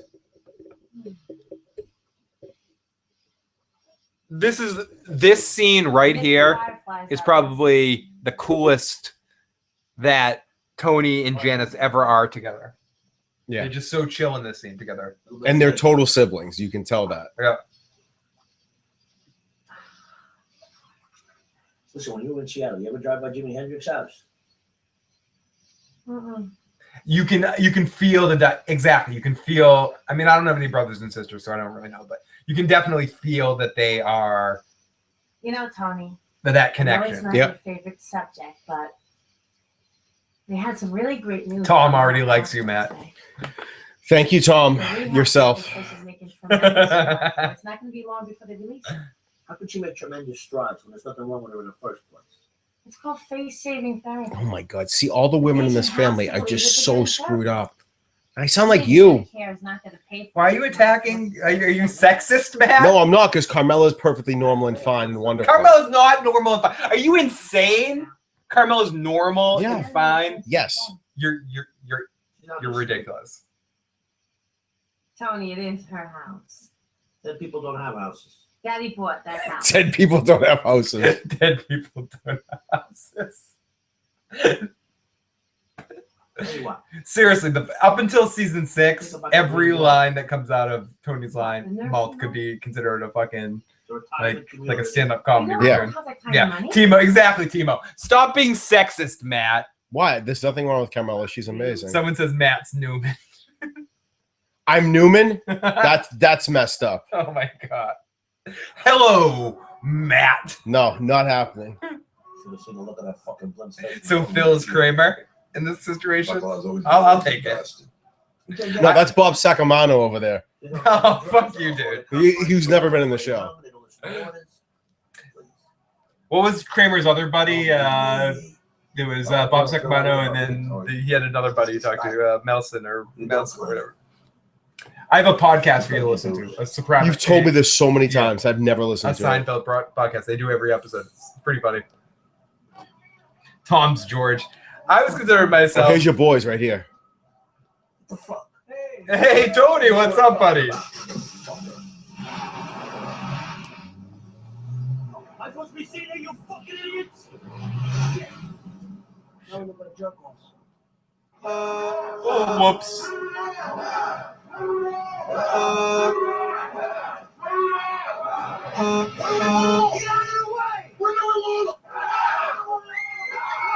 He did sell him the Willard. It's not a wizard, it's a Willard. You're a wise ass motherfucker, huh? Well, keep your mother off the streets and I won't fuck her.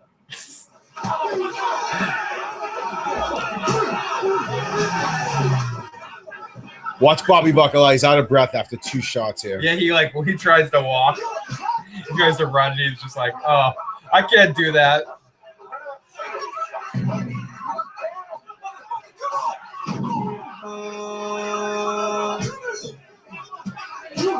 There he is, out of breath.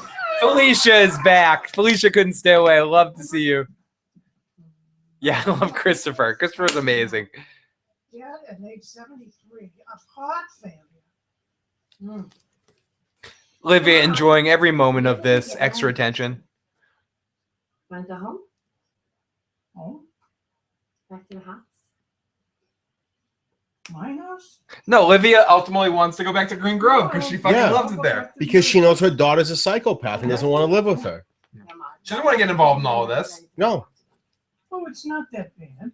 And they give you fresh towels every day. Felicia, a white of the chat, just when she So much trouble. was gone, the Night's King, Matt, Why not? Big Daddy Matt brought her back. I do what I can. Because it's Yeah. dangerous. In fairness, one of Matt's other nicknames besides Big Daddy is Ice. It is. It is. So Matt could be a White And Walker. if you ever do the story podcast or whatever, I'll make sure we tell the Ice story about the wedding. Yeah. Oh, the Ice. We could tell that right at the end. We could definitely do. We could do that before you go. Mom, you okay? I love it. I'm choking. My mother. Oh, just let me die. Are you okay, Mrs. Soprano? Oh, Take a deep breath. Oh my God. Breathe. Why do they make cookies that way? She's just. It's just a nasty cookie. Stop it. Ice Daddy Matt. It's yeah. Hovering. Big Ice. I have Daddy a whole Matt. bunch of. You know, I'm gonna wear my daddy T-shirt here sometime. You should. Perhaps this is a good time. So you have like a whole group of people that call you Big Daddy, and a whole group of people that call you Ice. Oh, no, the group of people. I mean, you guys have all. You used to call me Daddy all the time. You used to call me Diesel. The Ice Diesel, thing yeah. is more just from Lowell because of the people I worked with at a sub shop. The other people that call me that is Oh, I thought the Ice thing was because you worked in an ice cream truck. that's where it started in Burlington. But the only people that call me that now is Dutch. Nick's the only one that calls you. Nick and Big Fan would call me Ice, and my old roommate Dave. That's it. 3 people. Do most people call you? Who calls you? Do more than me call you? I Big do not look Daddy? like Iceman, but thank you. No. A lot of people do. Oh, Okay, great. call So you then Big what Daddy? happens when she goes into a coma and they have to keep her It like looks like to Dolph. a machine Looks like because Val Kilmer. Iceman. I am the Iceman. She's not gonna give a fuck about anything. Iceman has really let himself go. Hey, suck it, Peterman. You look like Val Kilmer now. Bro, Val Kilmer. Have you seen Val Kilmer now? He looks terrible. But you look great. But Yeah, it's gorgeous. That's funny. Janice is the only one dealing with Livia. How can you hate her? Yes, you're right. She's the only one manipulating the shit out of Olivia. You're right. That's considered dealing with her. At least she's trying to show her give her mother a life. Look, she's not trying to bring her home so she can kill her and take her gets her that house. chair thing that goes up the stairs eventually. Sick people. Yeah, hoping it malfunctions, hoping it does what it does in Gremlins and like shoots her out of the top. Shoots outside with Mrs. What's her fucking name? If you can find a picture of him and put it up here, if you can. We're talking about who we talk, not Dolph Lundgren. We're talking about who did you say? Oh, Val Kilmer. Val Kilmer. You want to see Val Kilmer now? Let me see if I can. No, that's what I told Sam to do it because Sam wants to Google him. Oh no, I'd have to do it because I have to put it up here. The chat isn't good enough. YouTube should increase its chat ability so you can post pictures. Val Kilmer, 2017. See, this right here is Janice getting her comeuppance that she deserves. We talked right through the fact that they brought up a DNR after he was talking about DNA. Well, he looks horrible. You don't look this bad, Matt. Look who's here. Anthony. There we go. That's gorgeous. Give your grandma a kiss. Oh. I thought you were Janice. She comes over every day and play pinochle with me. Oh, isn't Janice awesome? No, wait until you hear what she says now. You didn't ride over here on your bicycle in the dark. Meadow driver. Meadow. Well, where is she? I don't know. She's another one. They don't care what happens to you, Johnny. No, they stick you away somewhere and they forget. So do you think she's really like this? I think she's still just faking. No, it's a slow process. She's turning into this.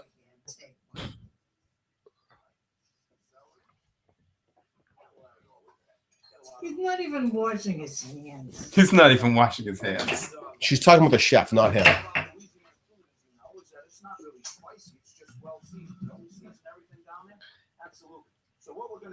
Oh, Emerald.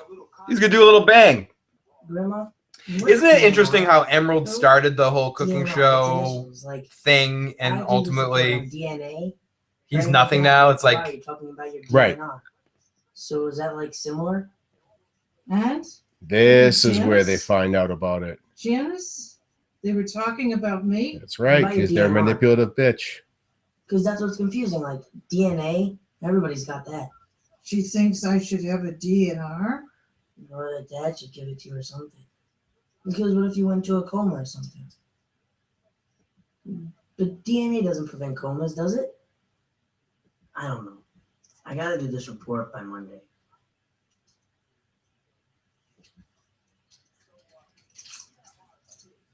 Very good, Livia. That's perfect. I know my alphabet. Guess what, Ma? Got great news. Tony's not gonna sell a house. you guys are full of shit. He looks great for a 140-year-old. Yeah. Really? Yeah. I'm gonna live with you.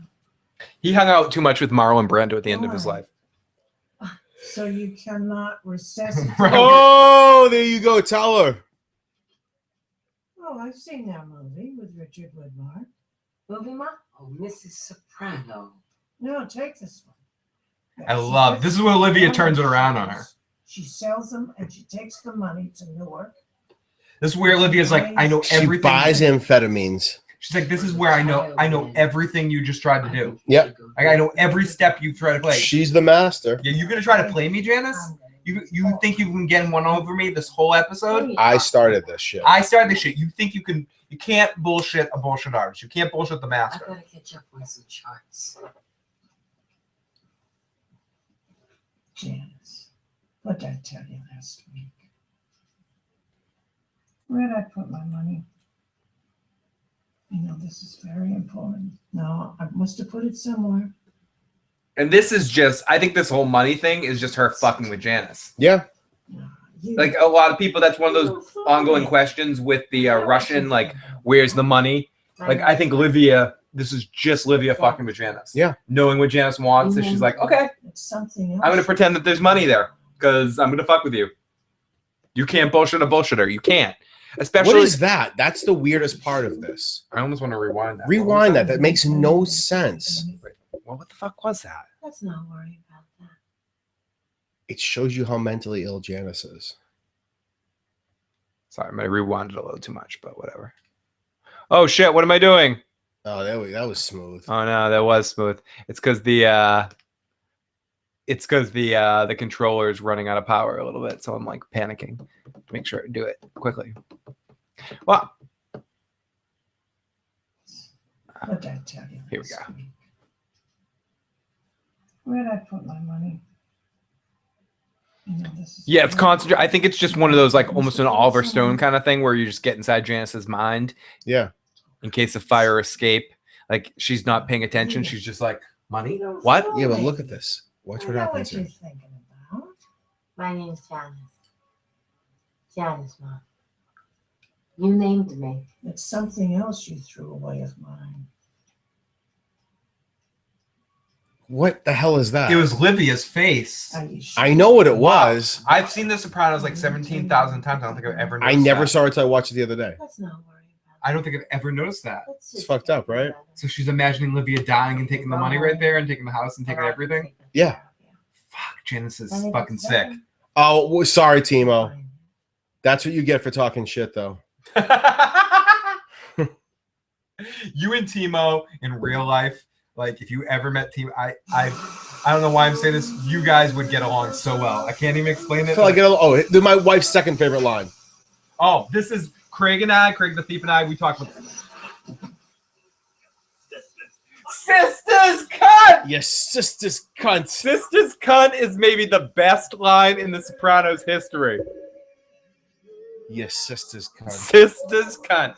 My cousin Craig and I, we just text each other back and forth for hours. Sisters cunt. No, you're sisters cunt. Sisters cunt. I don't even know why I say it. It's one of the most hilarious lines. I don't know if he ad-libbed it or was the script actually written. Yes, who writes that? You know what we're gonna put in there? Yeah, put in your sister's cunt. Yeah, who writes sisters cunt? My father's best. I was just talking. Yeah, like this is weird. Why are they bringing? Yeah, it's so weird that they made the dad die and all that sort of shit. Why even have it? Yeah, it honestly has no place in the episode. My father didn't know about our little business. Like, okay, well, like, why are you putting this emotional bullshit in this episode that has nothing to do with Sopranos narrative? You're taking time away from pussy this and part polish here it. does though. Just that She's still around. She's still miserable to death. Tony's people just beat the shit out of his people, and yet they're in this together. And when the last one goes, Very true, Tom himself. But Matt and Timo, especially, I think would cause a lot of trouble. Not anymore. when the last one I'm harmless Matt- now. I'm old and lame Matt, now, but you forget Fox wasn't that long ago. wrong, I'm gonna go this is true. Nick goes out back with the starts yelling at the staff, and then I wasn't there for that. You weren't, but it was crazy. You told me it got nuts afterwards. Yeah, I wasn't it was there for crazy. It that. was crazy. You What weren't there. happened? I'll talk about the end of the show. All right.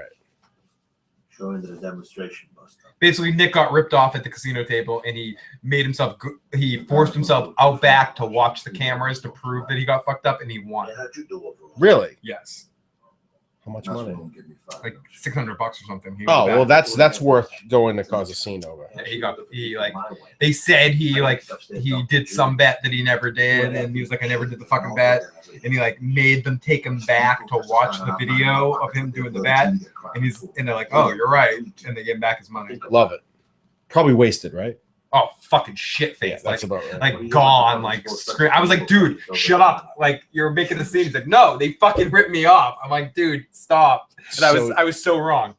I was so wrong. He forced himself back. It's like, I'm going back with security. And they went back and watched the video. He came back with chips. Love it. So yeah, Tony in that situation. You saw this episode before. I just missed that. What? Anything important there?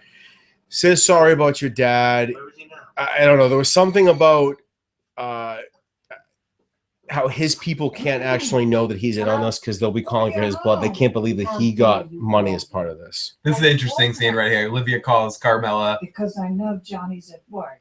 Anthony, your son, Anthony. He harbors resentment against me. And to this Now, day, what's I Olivia's don't play know here? I did. I'm hanging up. Is she just bored? I want you to know What pennies I have, I leave to the children. Your No, I think children she's can legitimately starting to lose it. I don't think raised so, three though. children, my own. I did a pretty good job. I think it's all tactics with her, dude. I really do. I think Junior, yes, Junior loses it. But I think with Olivia, it's all tactics. It's all plans. She's a real snake in the Right now, yeah, she's trying to She lay has seeds no of discontent between Tony and her. If anything happens. Hello? Phil could have been a White Walker. Shame I didn't take a notice. I wish. I'd love to fly out and be a part of Game of Thrones. Did you call any much? I don't need it. I agree, real Peterman. It's all tactics. Livia's ahead of the game.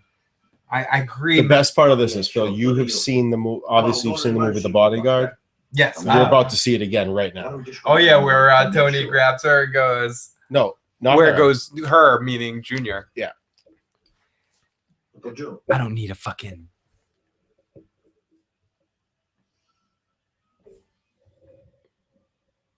Yes, Eric Nolan is part of Game of Thrones and Vikings.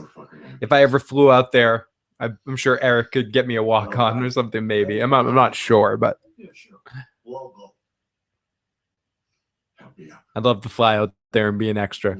They see, but this is important because they still don't trust each other at all. at They this don't. point. This is a building block, but of something that kind of almost culminates in season 4, I guess, where they sort of build a relationship again. Yeah. But yeah, Eric's been in a lot of Vikings episodes. He's a wildling. He's in a lot of stuff on Game of Thrones and Vikings. Hopefully, when Game of Thrones is all done, we can get Eric on the podcast to pick his brain a little bit. There we go. Here's The Bodyguard. Yep. You listen to me, you little prick. Make things right with your mother, please. You hairpiece motherfucker. And I will always love you.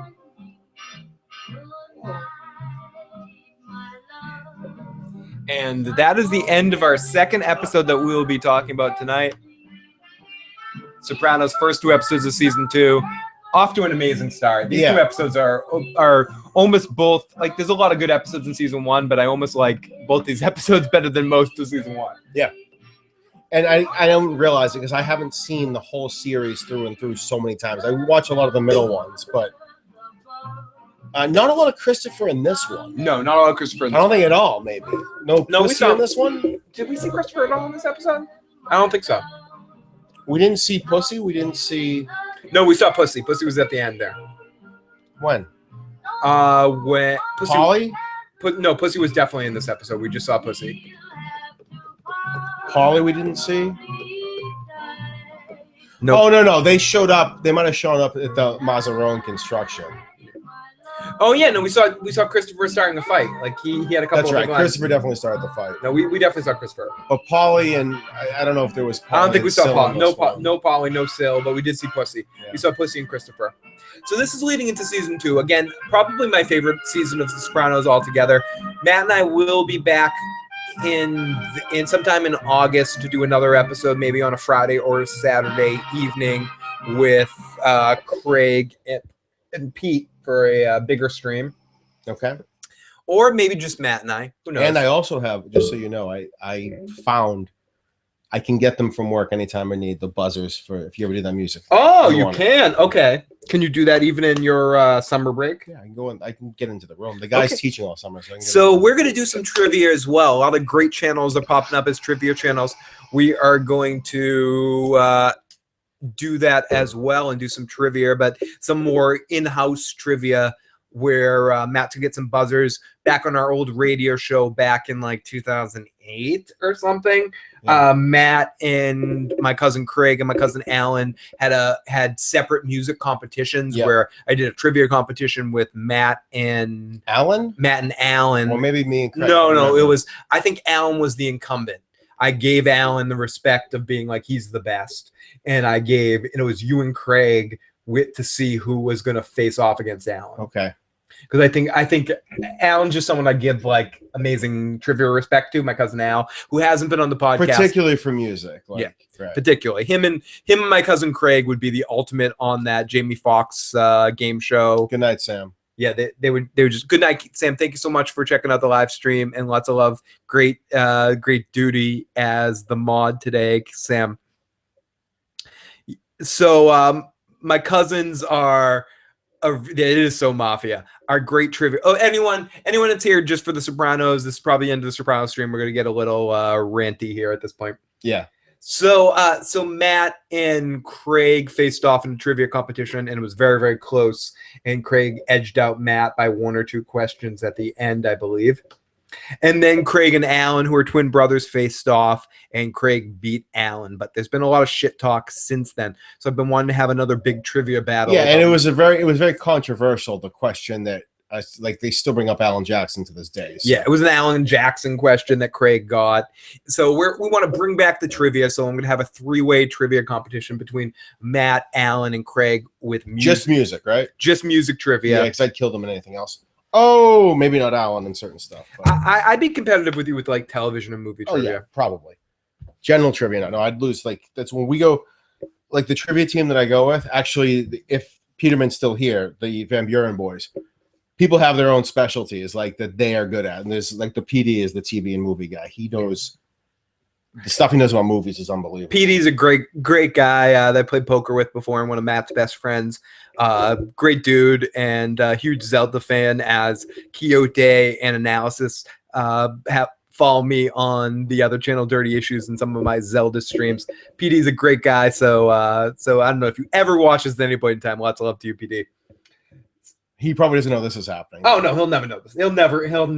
But I'll tell him he got the shout out. He'll be like, oh, cool. I got a shout out. Great. So yeah. So Matt, thank you for coming by. No problem. I'm glad we're doing this again. No, me too. Me too. Trivia idea sounds pretty cool. Yeah, so we're gonna have like a 3-way trivia competition between Matt, Craig, and Alan, and finally get Alan on the podcast too. I do have Matt, Alan recorded on the podcast that I've never released. There was a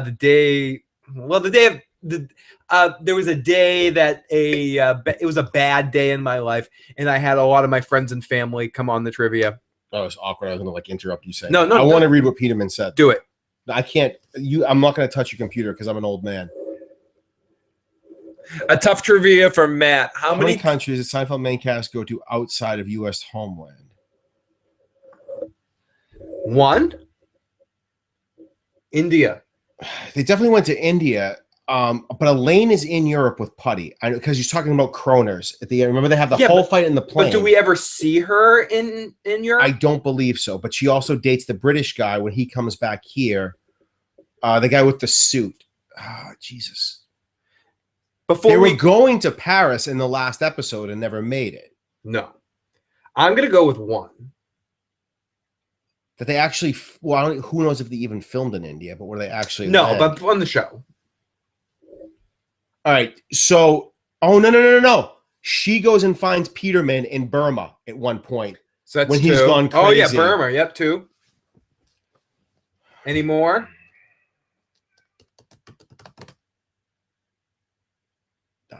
Who knows? Kramer could have gone somewhere. George flies to France with the kid. Oh, Peterman says, yeah, the maestro and idiot, and when Jerry tries to get where you can't buy a home in Tuscany. In Tuscany, yeah. There's no homes left in Tuscany. He goes to Poppy. Does he go to Poppy to get a home? Poppy has a friend. See, the home in Tuscany. Yeah. No, it's yours. You want it?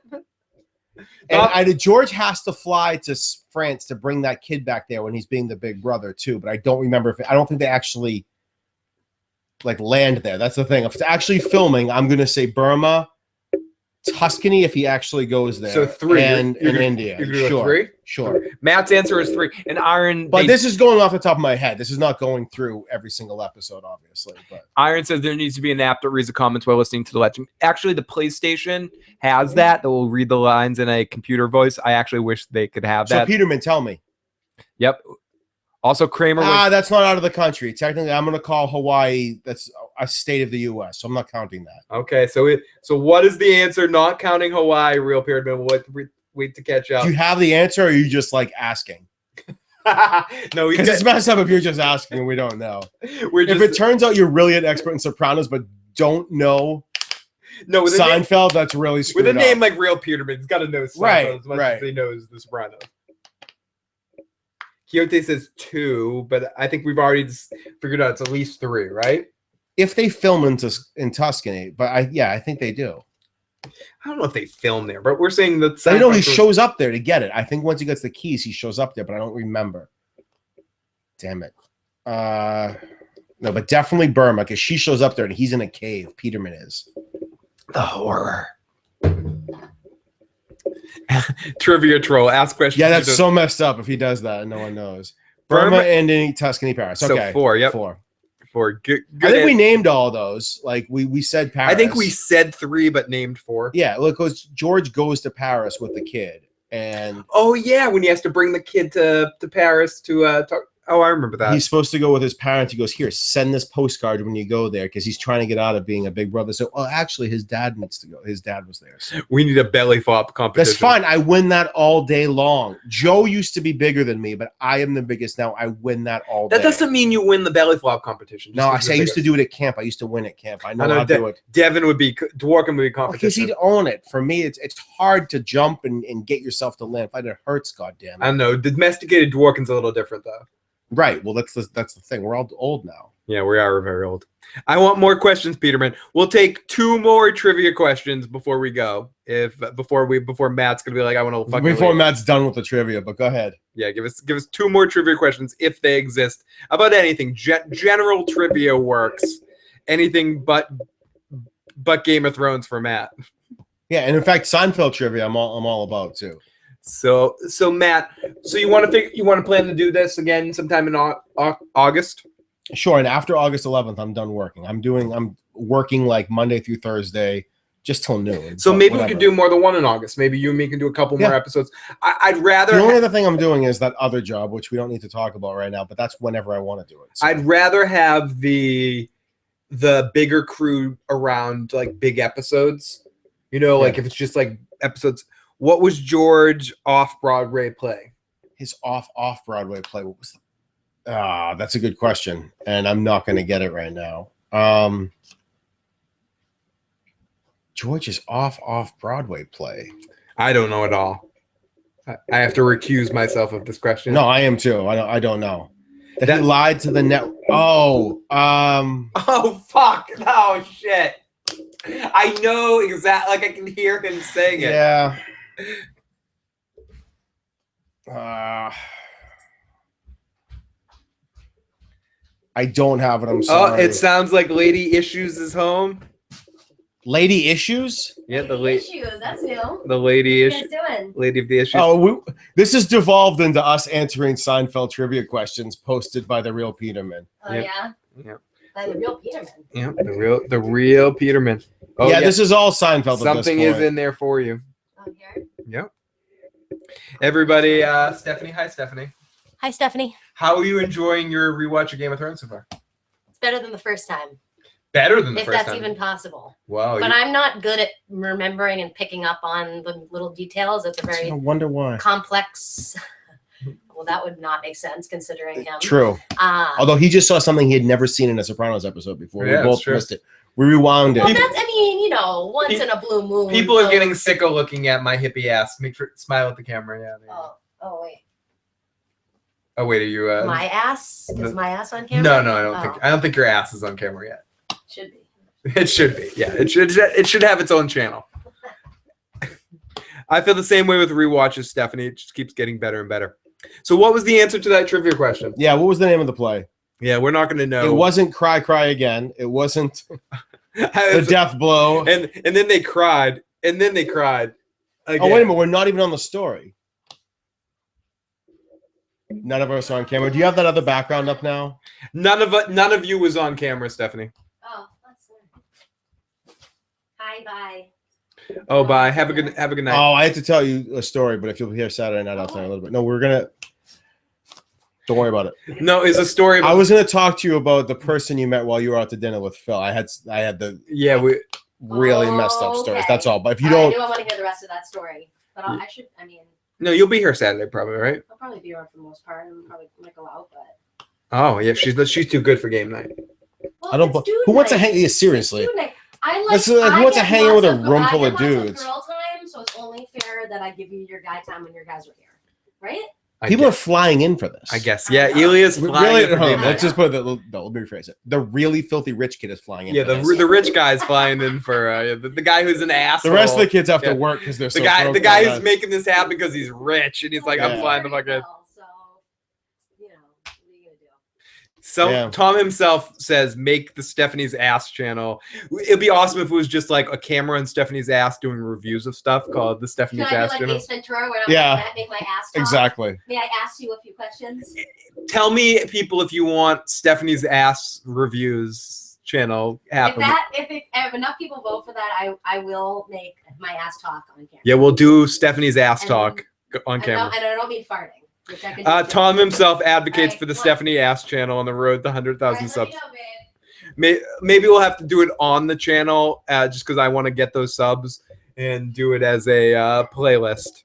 Because my decision this year is, do we get the answer to that trivia question? Felicia says do it. No, do it for the people. The people need the Stephanie Ass channel. No, fuck that. It's not. It's gonna. Everything has to be on my channel. Fuck this make new channel shit. No, then it slowly morphs itself into somehow this ends up on a Pornhub channel at some point. It can't happen like that. So. It can't. So you think Stephanie's Ass needs her own channel? If you think that, that's fine. I guess so. I hadn't thought of it before I came here. Like, You should. I should bring up that Steph's ass really needs a channel when I get here. But Phil's gonna. this is what I'm saying. This is where we get to that point where at one point. Phil's gonna pimp his wife for views. I love that guy. No, but she was excited about it. She No, wanted to. No, anything that leads to me making money doing this, she's Sure, all for. sure. She's all for. She doesn't care. Oh, he replied 2 times. I'm sorry, I'm not scrolling up. What was the answer to that trivia question? Was it La Cocina? Is that what they're saying? La Cocina. All right. Thank okay. you. I love how we can openly talk about Phil's wife. Hey, she was talking about it more than anyone. Yeah, no. She's fine with it, so I'm fine with it. Plus, Phil has only 1 screen versus the normal 4, so he can't keep up. It's true. It's tougher to keep up with the live chat right now. It's only on 1 screen. Gotcha. Plus, there was the. Are we gonna get the ice story? Can I tell it? Please. All right. So I'm gonna do a quick version of this. All right. No, do the long version. I gotta pee. Do the long version. Oh, okay. So I'm in my Garth moment. All right. So a long time ago, now, there's no. You keep your side comments of this to yourselves. A long time ago, when I was in college. Dude, we're 60 years old. Deal with it. I know. A long time ago when I was in college, I drove an ice cream truck for 4 summers. Okay. I had long hair at the time. I was wearing all hemp jewelry. I probably had a few dreadlocks kicking in there.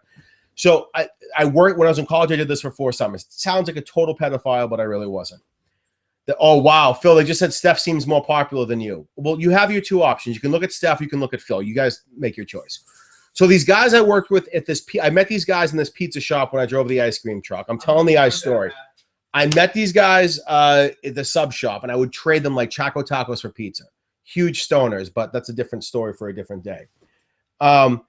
Then when I went back to college and I started working at that sub shop on the time. So there were 2 people there with the name Matt. So they started calling me Ice Cream Man Matt to separate me. And that got shortened to ICM, which stands for Ice Cream Man, or it just got shortened to ICE. So I'd be like out in the back room and they'd be yelling ICE from the back room. And like at the time, it sounds like this big like American Gladiator name, like this tough guy, but it's really just because I drove a friggin' ice cream truck. It's embarrassing how the name came about. So these 4 guys in the sub shop called me Ice. Now, one of Phil's best friends, in fact, the best man at his wedding, lived with me at the time when we lived. Co-best man. Sorry, there were 2 of them. The other one, obviously, Joe Dirty Locks. He lived with me, and my boss from the sub shop would call up and leave messages. Ice, it's Tommy. Give me a call at the sub shop. So they started calling me Ice as a joke. So this whole stupid nickname, he just calls me Ice. Ice. Yeah, exactly. It does sound like a gangster name. It sounded a lot cooler than it is. It's making fun of me for driving a freaking ice cream truck. So he just started calling me Ice. And he would yell out in the guy's voice, Ice, all the time. So at the friend of Phil's Nick's wedding, okay, we're at his wedding out in California. He's which Phil was the best man at. And we're meeting his family for the first time. Now, his family doesn't know that Nick is the single sketchiest kid on the face of the earth. Phil and I have known this for years, okay? So he stayed up for about 3 days straight partying with us before his wedding. On the day of the wedding, throughout the whole day, Nick who was already wasted by this point, would just yell out ice throughout the entire ceremony and through the whole reception afterwards. Every time there was a cheer, someone would just yell out ice, and I would put my glass up in the air because I said they're just yelling my name out. So this goes on for the entire day. Now afterwards, just ice, ice, ice. That's stupid in itself. But the bride's parents afterwards thought that the reason he was yelling out ice is because ice is a nickname for crystal meth, and thought that Nick and his friends from back home, being me and Phil, had been up doing crystal meth for 3 days straight. And they sat him down and had a mini intervention for him because they thought him yelling the name ice out over and over again was the fact that he was a crystal meth addict, and that all of his friends from the East Coast, being us, had gone out there to do crystal meth with him for 3 days. So the intervention came out because he was yelling ice out in his own wedding. That's it. It's not even that exciting of a story. That was a good question, Tom. I missed it. I wasn't in here. What was your question, Tom? Fuck, my trivia question didn't make the show. Ice's story time. Tell me. Great story, Matt. Oh my God. I used to spa with Big Pussy. Oh yeah. Matt used to spy with Big Pussy. Yeah, they were buddies. What's the name of the guy who whips it out for Elaine in the car scene? He took it out. He took it out. Man, these are the sorts of Seinfeld questions that are so above and beyond what I can do, and it sucks because I should know it. Are you hungry? Want to eat? It's Jerry's friend that takes it out. Oh yeah, he sets her up with it. He took it out. He took it out. Yeah.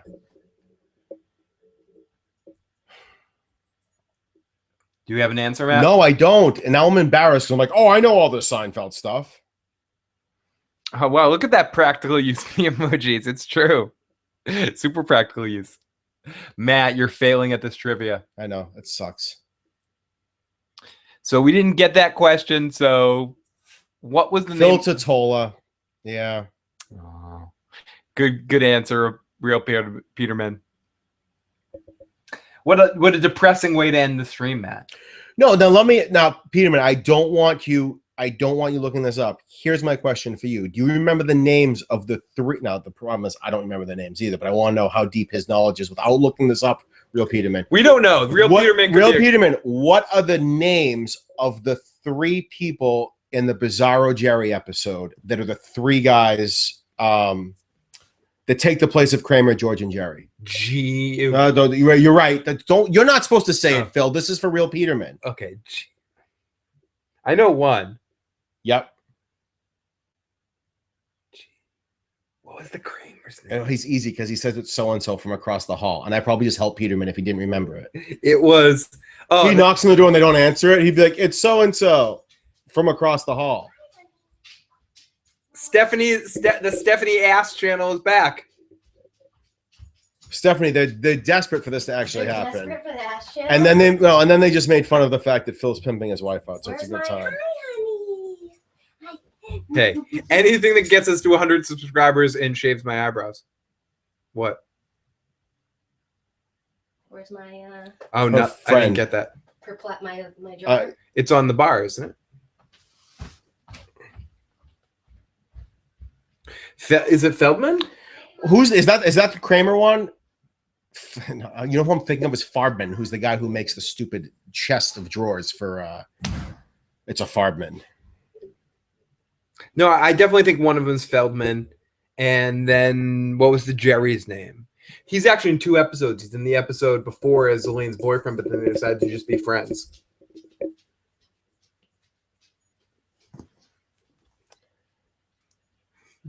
She's gone. She left the building. Bizarro Kramer is Feldman. Yeah. He says from across the hall. It's Feldman from across the hall. Phil was right. One of them's name is Gene. The George character is Gene. And then there's the Bizarro Jerry. Yeah. I don't know what the Bizarro Jerry's name is. I forget. It almost should have been that other comic that Jerry hates. The one that the soup got. Ovaltine. Ovaltine. That's a funny. Kenny Banya. Banya, yeah. Banya almost should have been the Bizarro I Jerry. want a meal at Mendy's. That was a toughie. I don't know how this devolved into this. I need to go home before I get yelled at. Yeah. Right, Kenny Banya. Yeah, Matt needs to go. Everybody, thank you so much for checking out this live stream of The Sopranos, which devolved into The Sopranos live stream, which devolved into Sopranos. Hold on. Last final word on that. So we have Gene, we have Feldman. I'm just going to look up who the Seinfeld third trivia. one was. Sorry. Stupid Mendy's. Yeah, you have to come up with the Bizarro Jerry. What was Bizarro Jerry's name? I am gone. And Feldman, you probably know this, but who sorry, Peterman. Who plays the Bubble Boy's father? He's actually a kind of famous actor. Is it Bill Murray's brother there? It is. Yeah. All right, hold on. It's Kevin. Kevin is the guy. But everyone, thank you so much for checking out this live stream. If you haven't already, please hit the like button. Please hit the subscribe button. We'll be back very soon, sometime in August, for another Sopranos live stream. And I will be back on Sunday at 10:30 for the Game of Thrones premiere, and also before at 5 p.m. So if anyone has any questions for me in Smokescreen, please leave those on our voicemail line at 781-990-8509. You can call that line 24 hours a day, 7 days a week. Or if you don't want to leave a voice message and you want to leave a text, you can also text that line, and I'll make sure I ask them on the show. Otherwise, get into the live chat 5 p.m. on Sunday afternoon, and also 10:30 on Sunday evening after the episode. Joe and I will be on, and possibly Katie Crow as well. I'm not sure yet. And if anyone here is going to keep watching the Seinfelds, not the Seinfelds, Sopranos. The Sopranos. If you haven't watched them yet, episode 3 and 4 will be the next ones to do. We'll do we'll plan two at a time. Two at a time works. They fly by because it's under 2 hours. Yeah, we used to spend that on one episode. So yeah, so it ends up working out. So so Matt and I will be back in August, and other than that, I will talk to you guys on Sunday. Fucking Game of Thrones. It's going to be fucking amazing. Tom himself, get your ass on Skype. You can leave voicemails on Skype. Leave me some recordings, motherfucker. So I will talk to you guys soon. Phil never had the makings of a varsity athlete. This is true. It's very true. Matt's known me since elementary school. He knows how clumsy I am. You got to know all people got to say, but they never want to leave me, never want to pray. All these people say they come on their energy.